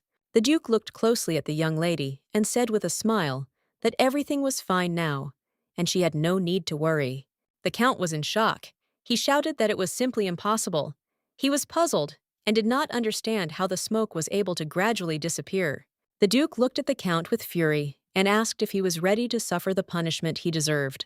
The Duke looked at the young man with fury as he dared to bring the young lady to tears. The Count in turn froze in place from shock. He was trembling as he understood that a severe punishment awaited him. The Duke looked at the young man with fury and said that in working with his people, he tried not to use his personal energy. He walked slowly up to the Count and said angrily that fortunately for him, he had an excuse. The Count froze in shock as the man's fist flew past him and crashed into the wall. He wondered in confusion if the dragon had too much energy. He understood perfectly well that if he did something wrong now, he could really die. He understood perfectly well that he needed to run as quickly as possible. The Duke's assistant slowly approached the Count and with a grin asked if he was really trying to escape again. The Count froze in shock, unable to move. The Duke looked closely at the young lady and called her. He said that she must look carefully. He smiled and said that she should remember what would happen to anyone who hurt his family's child. Seafiel stared at the door. As loud sounds were being made behind the door, she glanced sideways at the Duke's assistant and asked if it was okay to do this to the Count. He smiled and said that it was okay, and she didn't need to worry about it, as it didn't contradict the peace agreement. She looked at him intently and asked if the main thing was that he didn't die. He smiled and said that she was absolutely right. He said that the gentleman was one of those who knew ways to torture people without bringing them to death. He sighed heavily and said that sometimes, unfortunately, half of them still die. The young lady froze in shock as she realized what he was talking about. A moment later, she shouted that this could not be allowed. The young man looked at her in surprise and said that she must be more careful. The young lady looked at the door and shouted at her grandfather that he must leave the count and that he must not be killed at all. She said that no matter how angry he was, he must not cause him too much harm. Noel looked closely at the young lady. He wondered if she was saying such things now because it was her uncle. A moment later, she shouted that they needed to get back the money he had spent first. She said that if he died, they would not get the money. Noel O stood still as he now understood the real reason for her worries. She knew that his forgiveness could only be completed after receiving the money. She knew that under no circumstances should she believe his words, since she knew what he had told her before. She understood perfectly well that now she could repay him with the same method that he taught her. The young lady called her grandfather and said that he should look at what she had picked up. The Duke read the note and realized that it was from moneylenders. Cecil S. said that they could call the people who were mentioned in the note, since her uncle could borrow money from them and pay him back. Noel looked at the note in surprise. Moments later, he said that it was a private credit company, and they said that their holdings were very large throughout the continent. He smiled and said that this place is especially famous for the fact that it will use any means to get its money back if the debtor does not pay by the end of the term. The Duke thought for a moment and said that it seemed that they were extending a helping hand, but were doing wrong if they did not pay on time. The Duke looked closely at the Count and said that his limbs were intact. He wondered if the Count would do as collateral. A moment later, the young lady called for her grandfather. The Duke's face changed with lightning speed and asked the young lady what she wanted. Sayfiel looked at the contract. She asked the Duke what a penalty was. He looked at her in surprise and asked if she really wanted to know what it was. He smiled and said that he would now explain to her so that it would be clear. He said that if promises made during a deal are not fulfilled, the person who broke the promises must pay the other party money. She smiled and said that she understood everything. A moment later, the young lady voiced an article from the Law on Real Estate Transactions. The Duke and Count froze in place in shock. They did not expect her to say something like that. The young lady looked closely at everyone present and said with a smile that she had once read this information in a book. The Duke in turn looked at the young lady with his jaw open, but a moment later he burst into uncontrollable laughter, and Sayfiel looked at him intently. The Duke smiled as he looked at the young lady and said that she was the child of his family. He said that she was really very funny and smart. The Duke glanced sideways at his assistant and told him not to rush to call the moneylenders. He said that before that, he needed to get something from the Count. The Duke said he would like to receive from the Count a receipt renouncing the body, as well as an agreement on the transfer of the land. The young lady looked closely at the Duke. She knew that the dragon was truly terrible when angry. In this way, the Golden Dragon Company was able to seize land near the trading area and also received a lot of money. She was happy because they killed two birds with one stone. Noel and the Duke watched the young lady closely. They thought she was having a very good dream. The next morning, the young lady was having a good time at the hotel. She thought with a smile that taking a bath after being punished for bad deeds was just an excellent idea. She knew that when she returned, she would cross out one more name from her book. A moment later, the maid entered the bath and asked the young lady if she had finished her bath. The young lady, in turn, was taken aback as she had heard that Noel's wife was coming. She was struck by her beauty. The young lady, in turn, was very surprised when she learned that the young man had two more daughters. Madame looked closely at the young lady and asked with a smile if she liked it here. Sayfiel said with a radiant smile that she liked everything very much. She smiled and said that the room was spacious and big. Madame quietly asked the young lady if she knew that this was the most expensive hotel in the city. The young lady was taken aback and asked if it was true. She was shocked because she realized that this hotel was the coolest and the most expensive. She was happy because her grandfather was the best in the world. Noel looked at the young lady intently and said that he had sent a telegram to the duchy and said that they would be there in a few days. But unfortunately, there was one small problem. She looked at him in surprise and asked what he was talking about. He said that he had received a reply, saying that the maids were very angry. They were furious because they knew it was too late, and they didn't understand who could take care of the young lady except them. The lady looked closely at her husband and asked with a smile why they were worried when she was there. He looked at his husband with bewilderment and said that the maid would be more disappointed if she heard these words. The young lady in turn looked at them intently as she saw that they were a very good couple. In any case, she had successfully prevented the fraud and was now feeling relieved.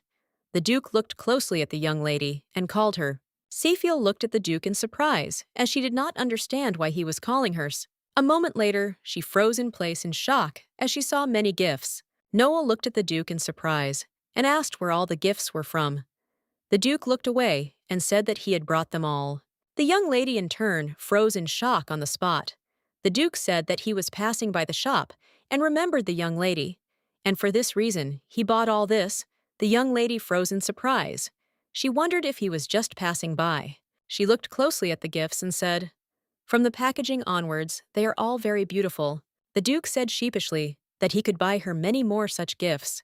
The young lady froze in place in surprise, as she did not expect to hear such a thing. She pushed all her thoughts aside more easily, because she knew that she needed to stop thinking about such things. She looked at the Duke intently and said with a smile that she did not need 1,000 gifts, one would be enough for her. She smiled a radiant smile and said that it was all because this gift was from her grandfather. The Duke in turn froze in embarrassment. Looking at the young lady, he was surprised. A moment later, he sighed heavily and told his assistant that the reason why he bragged so much when he gave gifts to his daughters, he finally understood. He smiled and asked, "Should you not tell him this?" The Duke smiled and said that this was certainly so. The Duke looked closely at the young lady and said with a smile that her contribution to this matter was great. He thanked her for her help.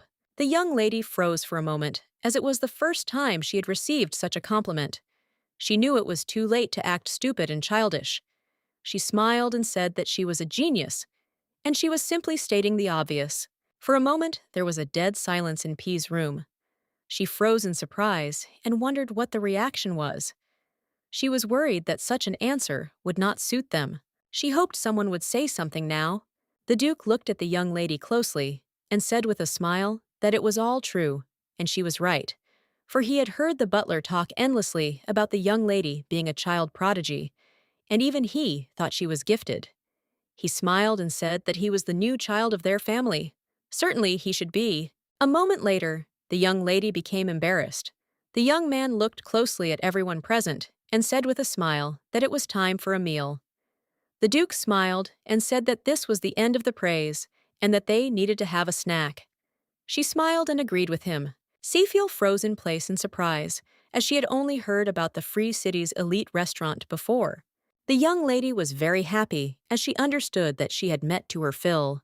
The Duke looked hard at the lady and said that she could tell him she wanted more, and he would order as much as she wanted.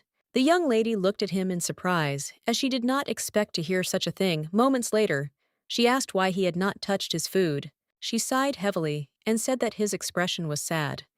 He sighed heavily and said that it was impossible to hide anything from her.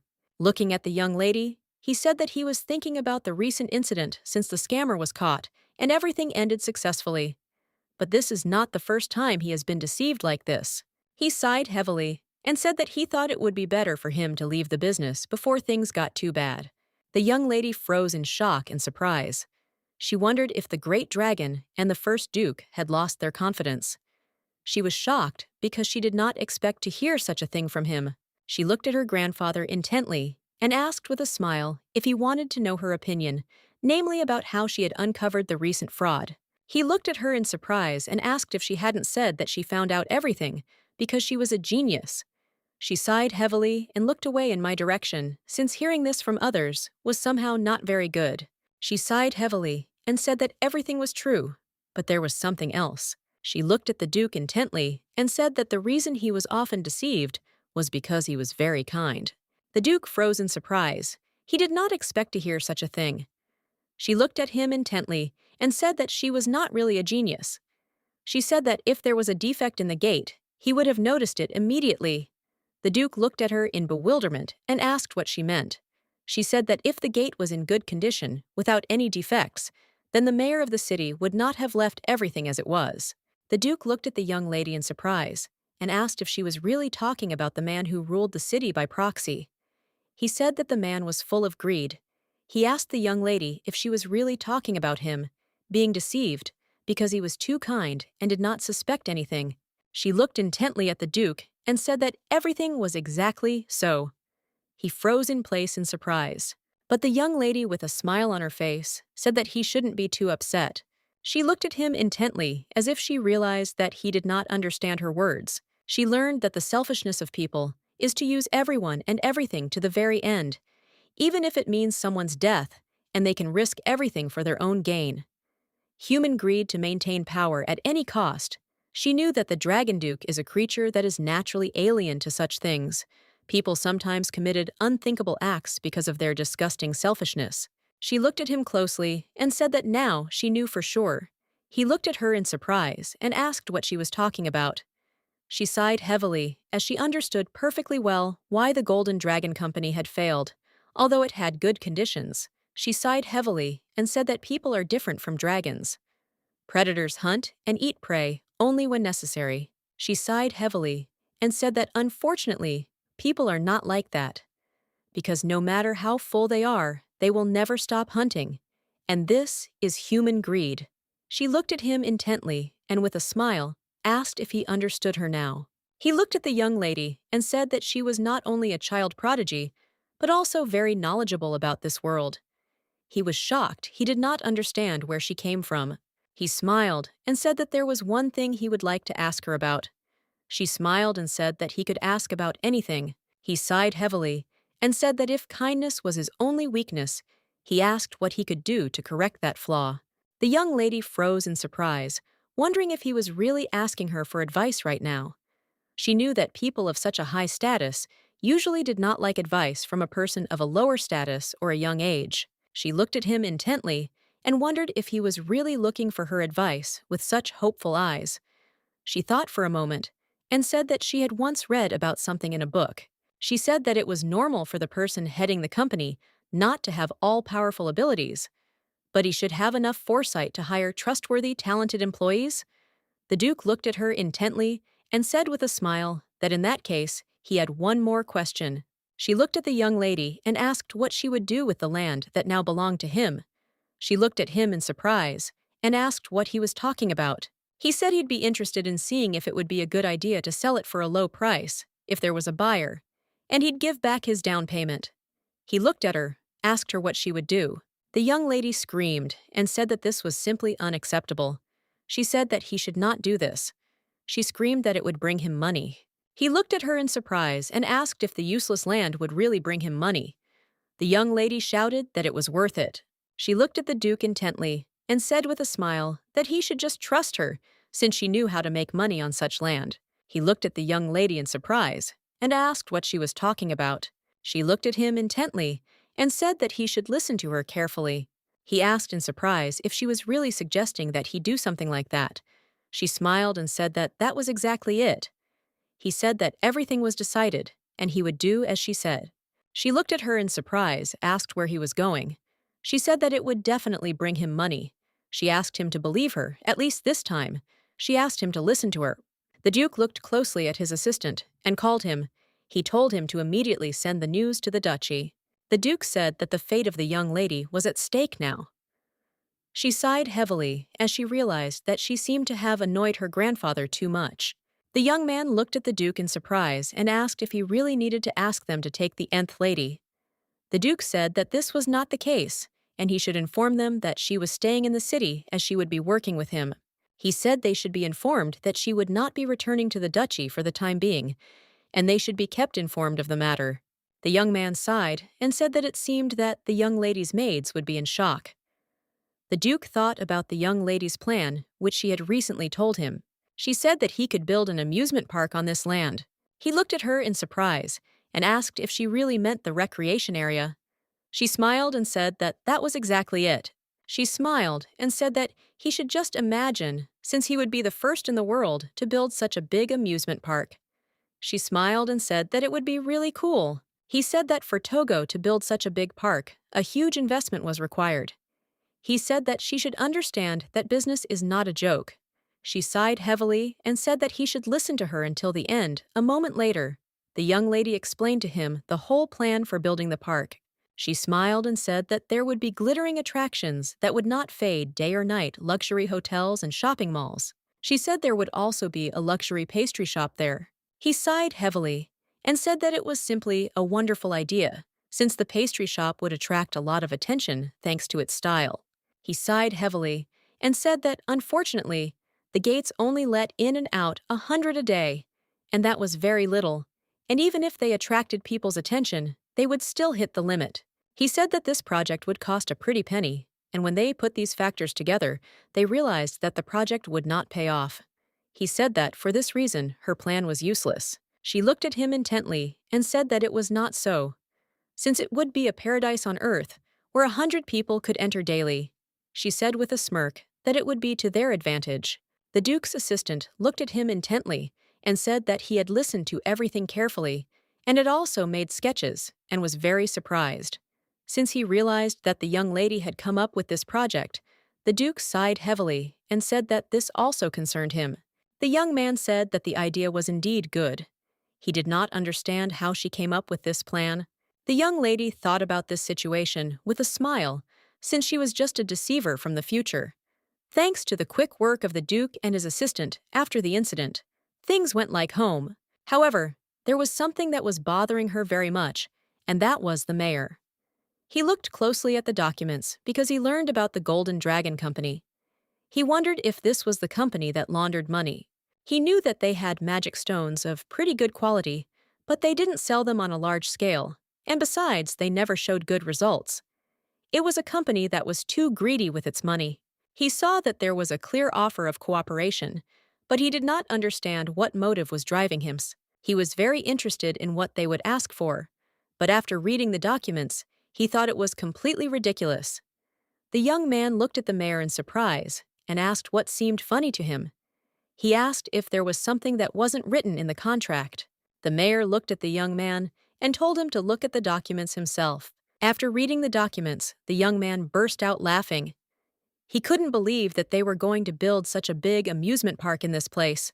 He said that it was a truly stupid plan. The mayor frowned and said that this was simply an absurd plan, but he did not understand why it was necessary to write out detailed details about the cooperation. He didn't understand why he was being offered such an absurd plan for cooperation that would ultimately fail. He knew that this was very alarming to him, since the land there was practically abandoned, but he wondered why he should not believe in his plan. He knew that their city was a free economic city, and so they promised to cooperate with the small city in the plan to create a recreation area. The young lady looked at her grandfather and asked if he had contacted the mayor, as she had requested. He said that he had, but he still could not understand why they would ask the mayor for cooperation. She looked closely at the Duke, a smile on her face. Seyfil knew that this was necessary because there was information that only she had, since a few years later, Moricon and Vitego S would become partners, after which Allegro and Bollet will start running a joint business, and naturally this will affect other families. In such a situation, the greedy mayor would sense that the Golden Dragon's business had potential, and here the answer was obvious. She knew that now that he had the bribe, he wouldn't be able to resist the business. She knew that they had just nipped the problem in the bud. Thus, they began to implement this plan in full, and the month flew by unnoticed. The Duke looked closely at the young lady and said that he had been informed that the builders had already begun preparing the site today. She was surprised that everything was happening so quickly. She looked at him intently and asked if it meant the park would be ready soon. He smiled and said that they would really hope that the builders would finish quickly. The young lady wondered if he would be what she had imagined. He looked at her intently and with a smile wished her a good journey and said that he would visit her in a few days. The young lady was returning to the duchy after a month of absence. She never thought that it would take so long. The young lady was taken aback and saw the maids approaching her. The maids looked at the young lady intently and said that they had missed her very much. She smiled and said that she had missed her too. Barry looked at the young lady, intently breathing heavily. She asked if this was a dream. The young lady saw that the maid was very bored. She looked closely at her maid, as she was pleased that someone missed her. A moment later, she threw herself into her arms and said that she had missed her very much. The maid said, "Young lady, that she has grown a lot in the last month." She smiled and said that this was not true, and that because of her difficult life, she had aged a little. A moment later, she heard someone calling her. Everyone surrounded the young lady and greeted her with joyful smiles. They presented her with a cake with joyful smiles. Seafield was surprised. She didn't expect to be greeted like this. The butler looked closely at the young lady and said with a smile that she had finally returned. She looked at the butler in surprise, as she did not expect to hear. He smiled and said that they had been waiting for her for a long time. He smiled and said that everyone in the mansion was on edge, and everyone said that they missed her very much. He smiled and said that she came back just in time. The young lady looked at him intently, as she felt very strange. She felt as if she had returned to her real family. The butler looked at her in surprise as she froze in place. She was taken aback and said that she had been thinking for a while. Seafield smiled as she looked at everyone present and said that she was finally home. The maid asked the young lady how her trip with her master had gone when she had learned that Seafield would be staying in the city for a whole month. She had almost fainted at the news. She sighed heavily and said that she was not usually so impulsive. She said that it seemed that the gentleman liked the young lady very much. She was worried and bombarded her with questions because she wanted to know if she was in any pain and if she had eaten well. The young lady smiled and said that she was fine. The maid said that without the young lady, the mansion was empty. She looked closely at the young lady and asked what had prevented her from returning earlier, as she was very worried because the gentleman had not told her the reasons. The young lady in turn omitted the story a little, but said that she and the gentleman had gone into business. Marie looked closely at the young lady and asked if she had been eating her daily snacks, as she had lost so much weight. She looked closely at the young lady and asked who put her to bed for lunch. She asked if the nanny had taken good care of her. The young lady in turn knew perfectly well that she was very busy and did not even sleep at lunch every day. Sophia looked closely at the maid and said with a smile that she was fine. She understood that a lie for the good does not count. The maid looked at the young lady with tears in her eyes and said that she knew that this is how it was. She said that parenting books said that health was a child's top priority. The young lady was taken aback and cried out that she had been well looked after. The maid looked at the young lady intently and wondered if she really meant to say that everyone was doing just fine without her care. The young lady was taken aback and said that she didn't need anyone except the two of them, but it was too late. Seafield looked closely at the maids and said with a smile that she felt a little lonely without the two of them. She saw that her maids melted before their eyes. Barry looked intently at the young lady and said that she had a surprise for the lady. The young lady looked at the maid in surprise, as she did not understand what she was talking about. The maid smiled and said that she was sure she would definitely like this surprise. A moment later, a young lady entered the room and froze in surprise as she saw the cookie house. She froze in surprise as she realized that this was a real pastry shop. For the first time, she saw something in real life, and not in a fairy tale book. She was happy and shouted that her dream had come true. The maid looked closely at the young lady and said with a smile that she seemed to like the gift, and she was sure that the master was as happy as she was. She looked at the maid in surprise and asked if it was really her grandfather who gave her this gift. Marie smiled and said that it was exactly like that, and he had prepared everything for the date of her arrival. Seafield was surprised because she did not expect such a thing. Now she realized that he remembered her words. She knew that when her grandfather returned, she would definitely have to thank him in return. She thought that she should let others try a piece of the famous pastry house. She looked closely at the maids as she realized that, unfortunately, she had no friends. But a moment later, she remembered that she had one friend. She thought about it because she didn't think that that child considered her as his friend. She wanted to ask the maids about the young master, but suddenly a maid burst into the room and shouted that they had a big problem. She looked closely at the maids and said that the young master was having a fit. She shouted that his condition had worsened, and she didn't think that he could cope alone. The young lady looked at the maid with concern and asked if he was really ill and in pain. Marie looked at the young ladies and said that the young gentleman had a chronic illness. She said that while normal children don't experience such severe pain as they grow, his was much more painful. She said that he hadn't had any attacks for a long time, but he had been in bad shape for the last few days. Leaving, the maid said that the young lady didn't need to worry too much, and they would take care of everything. The young lady looked after them intently as she understood that he was in great pain. She was puzzled and did not know how she could help him. A few days later, the Duke arrived at the estate. The young lady happily ran out to greet him. He looked at her intently and asked with a smile if she was glad to see him a few days later. She smiled and said that she had missed him very much. The butler looked at the gentleman intently, as he knew that the young lady had him under her thumb. The Duke asked the young lady if the butler had told her that there might be cases when he had not returned for years. The young lady sighed heavily and said that for this reason, she was very afraid that her grandfather would not come. The Duke looked at the butler with fury. The Duke smiled and, looking at the young lady, said that he had returned quickly and safely. He said that he needed to tell her something. She looked at him in surprise, not understanding what he was talking about. The young lady looked intently at the Duke. She did not know what he was going to tell her. She did not understand why he was silent for so long. Cécile wondered if she should ask first. She looked at him intently and thanked him with a smile for making the pastry for her. She said that she was very happy with such a gift. He smiled and said that he was very pleased that she liked it. He looked at her closely and said that, as she had said, he thought he needed an advisor, namely the one he desperately needed. He smiled and said that he wished he had someone there to give him advice. She smiled and said that she was very glad that he was taking advantage of her advice. He smiled and said that for this reason, he had already chosen the right person. He looked at her intently and said that this was the man who was now sitting in front of him. The young lady froze in place in surprise, as she did not believe that it could be her.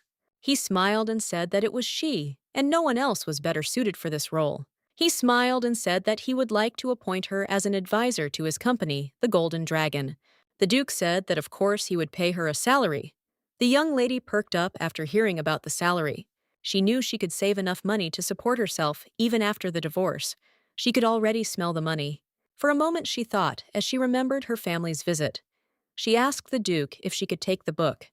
He smiled and said that it was all thanks to her, and now she could do whatever she wanted. He said that it seemed like he had taken something very valuable from her family.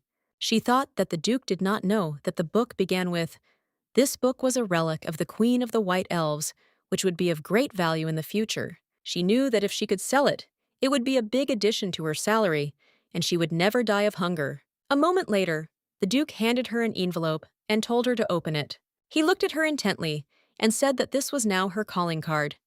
She was surprised and asked what she should do with it.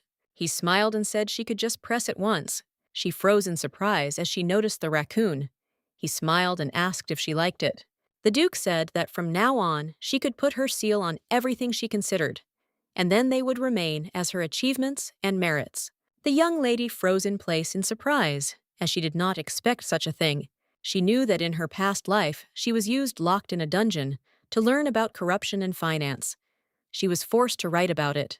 Unfortunately, there was no proper education or reward, and she was just a tool who did whatever he was told. She sighed heavily and said that she was no longer an instrument. She looked at the Duke intently and asked if it was true that she would receive a salary. He smiled and said that, of course, she would receive a salary, since they had even already prepared her employment contract. He looked at her closely and said that her salary was 1 silver a month. She was taken aback, as it was less than she thought. She thought that she would need to buy very small quantities of treats to save money. She thought for a moment about what she had eaten during the day. The young lady thought about all the desserts she had eaten. She was shocked because it turned out that she ate too much. She understood that if you deduct her expenses from her salary, then even if she received a lot in the end, there would be nothing left. She knew she had other plans. Besides the salary, she didn't expect at all. She wondered what was important in this life. She looked closely at the Duke because she understood that the most important person was the patron. She knew that after the divorce, her husband would not be able to completely abandon her. The Duke looked at her in surprise, and asked if she really didn't want to be an employee of the company. She smiled and said that it was not so, and she would accept his proposal. He asked if she was satisfied with the salary. She sighed heavily as she realized that he was very smart. She sighed heavily and said that it was a little small, but since it was his request, she would be happy to help him. She smiled and said that the most important thing for her was to trust her grandfather, since they were family. The Duke froze in surprise, but a moment later he laughed. She looked at her intently and asked if he was laughing at her. He smiled and said that she was right, and they would soon become a family. He smiled and said that she had no need to worry, since when she grew up, he would take care of her share. She smiled and said that he must promise to give her 10 silver coins. He smiled and promised her this. The maid looked at the young lady and said that it was time for her to sleep. The young lady hummed something to the tray and said that she did not want to sleep. Marie looked closely at the young lady as she was muttering something very loudly in her sleep. Marie Wu smiled and told the young lady that it was time for her to eat her pudding. The lady said that the maid was lying and went to put her to bed. Marie smiled and said that it was time for the young lady to go to bed. Elton looked at the gentleman intently and said that it seemed he was already head over heels in love with the young lady. The Duke smiled and said that their baby was special. The Duke asked the butler what the young gentleman's condition was. The butler sighed heavily and said that the young gentleman had had another attack and that they had been keeping the illness under control all this time. He sighed heavily and said that this was something they couldn't handle. He said that everything would be all right with the master. The Duke sighed heavily and said that when he grew up, they would leave together. He knew that in God's world, where there is neither pain nor death, the boy's illness would also pass. He looked closely at the butler and asked if he had completed all the previously assigned tasks. The butler recently opened a bank account in the young lady's name and deposits her actual salary into it every month. The Duke was pleased because he knew that when the young lady grew up, she would have so much money in her account that she would be able to buy cakes until she died. The butler said he could not tell him about it right away, as the moment was slipping away, but on the Duke's instructions, they had already opened a trust account in her name. He looked at the butler and asked angrily if Daihan Wu had actually managed to take care of this matter. He looked at the butler in surprise and asked if this amount was not equal to the annual budget of the city. The butler hesitated, not knowing what to answer. A moment later, he smiled and said that the money he had given her was money taken from the royal family, and he had ordered that part of the money be kept as pocket money to be used at any time, and the rest was placed in a trust account as a dowry. The Duke considered for a moment whether it was worth giving the child so much money. He screamed that he couldn't stand it and that his head was going to explode. He shouted that it was he who wanted to give her her first pocket money. The Duke sighed and said that in any case, Daihan didn't understand anything. Detsky smiled and said that the Duke simply loved her very much. A moment later, the Duke cried out and told the butler to double the amount and put it on the account. The butler froze in shock. He didn't know what to do. Some time later, the duchy began searching for a tutor for the young lady, but it took a long time. The butler came to teach her as an unofficial tutor. The young lady knew almost all of this material, and it was all repetition. She looked closely at the butler, as she knew he could tell her everything. She said she had one question. He smiled and said he could answer all her questions. She looked at him intently and asked how one could become a magician. From a very early age, she discovered that she had a special design. She knew that she had more magical and anti-magic power than an ordinary person. He said that becoming a magician is an extremely difficult task, and there are few of them at present. To become a magician, you first need to learn how to use magical power. He said that to become a magician, you first need to learn how to use magical power, and this can be expressed as opening a door. He sighed heavily and said that it was a pity that he could not explain it to her in more detail. He said that for to become a magician, the most important thing is that a person be born with magical powers. Elton said that if you have talent without magical power, even if you train, all the magical energy will be sucked out, and the person will quickly die. She knew that there was such a person in her family. The talent of a magician was revealed, but due to the lack of magical power, in the end, he did not shine, and this was the third prince of the kingdom of Allegro. She knew that in her past life, her father had locked her in a laboratory before killing her. She thought that this attempt was to suck out her magical power and pass on the principle. The more she thought about it, the worse she felt. The butler thought for a moment and said that the young lady had absolutely no opportunity to develop her talent. She asked in surprise, was it really true that she couldn't develop talent, even though she was from a family of magicians? He smiled and said that the descendants of a family of magicians are more prone to developing talents than ordinary people. He said that if she was destined to become a mage, the other members of the duchy would notice. The young lady sighed heavily, as she knew that her K family was closely connected with magicians. She looked intently at the butler and said that she would like to know more about the Duke's family. Thanks to the fact that she read a lot of books in her past life, she learned the whole history of the lineage of all the monarchs. She was well aware that she was reading literature that contained narratives from the perspective of the royal family. He said that he must first tell her about the ancient dragon long ago in the ancient world. There lived 8 ancient dragons. They built their nests on this land before civilization began to develop, and gradually they passed on knowledge to humanity. But one day, with the birth of the dragon, the history of this continent, where the monarchs united, began to be interrupted. At that time, Shuaneria V was in love with the queen of the elven tribe, and thus the first half-dragon in the world was born between them. The young lady looked at the butler in surprise, as the bodies wanted to know more about it. He smiled and said that it was none other than Mr. Chernow. Elton Yu smiled and said that he would tell the gentleman's story next. The young lady was amazed, as she was surprised to hear something like this, as she had only read about it in history books. He said that at that time, the most powerful race on Earth was the demons, and demons and dragons were known to not get along with each other. She sighed heavily and said that they had been enemies for ages. Unfortunately, there was a time when demons also troubled people, but the dragons had no choice but to watch the situation unfold. Dragons are godlike beings, and for this reason, they could not carelessly interfere with world history. The young lady in turn knew that her grandfather was not a dragon. The gentleman in turn really wanted to help people. In response, the ancient dragons made an offer to the master, because if he wanted to achieve his goal, he had to become a part of this land. But first, he had to make sure that the people would accept him. The young master promised to free the land from demons. For this reason, a peace agreement was concluded. From a promise not to invade other countries between direct descendants. Thanks to the young master's initiative, the demons retreated to the abyssal land. Then all the people united to rule this land together. He looked at her in surprise and asked how she had figured it all out so quickly. She smiled and said that she had simply assumed that was how it was. He smiled and said that he thought she was just a genius. The young lady said that she was too embarrassed when she was praised. He smiled and said that since she was very smart, she could become a great scientist in the future. He asked if no one had ever told her that she should become a scientist. He said that the gentleman would like her to go into business, but the most important thing is what she wanted.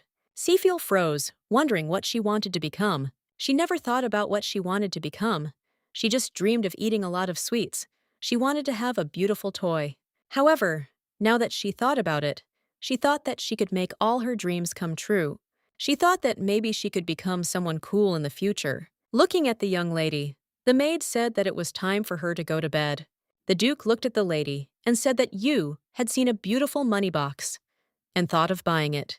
The young lady looked closely at the gift, as it looked admittedly funny. She knew that he bought it in a very expensive store. The maid looked intently at the young lady and asked if she was still awake. She said she was interested in something. She asked how many silver coins she needed to save to pay for her studies. The maid asked in surprise if the lady really wanted to go to the academy. She said she heard that it was easy to get a job after graduating from the academy. She knew that in her past life, all her relatives bullied her because they were graduates of the academy. The maid smiled and said that the young lady was absolutely wonderful, as she was worried about finding a job. She smiled and said that she just needed to collect step by step. She was sure that the young lady would quickly save money. The young lady was happy because she realized that she would be able to go to the academy. She knew that her grandfather had given her a wonderful future this time.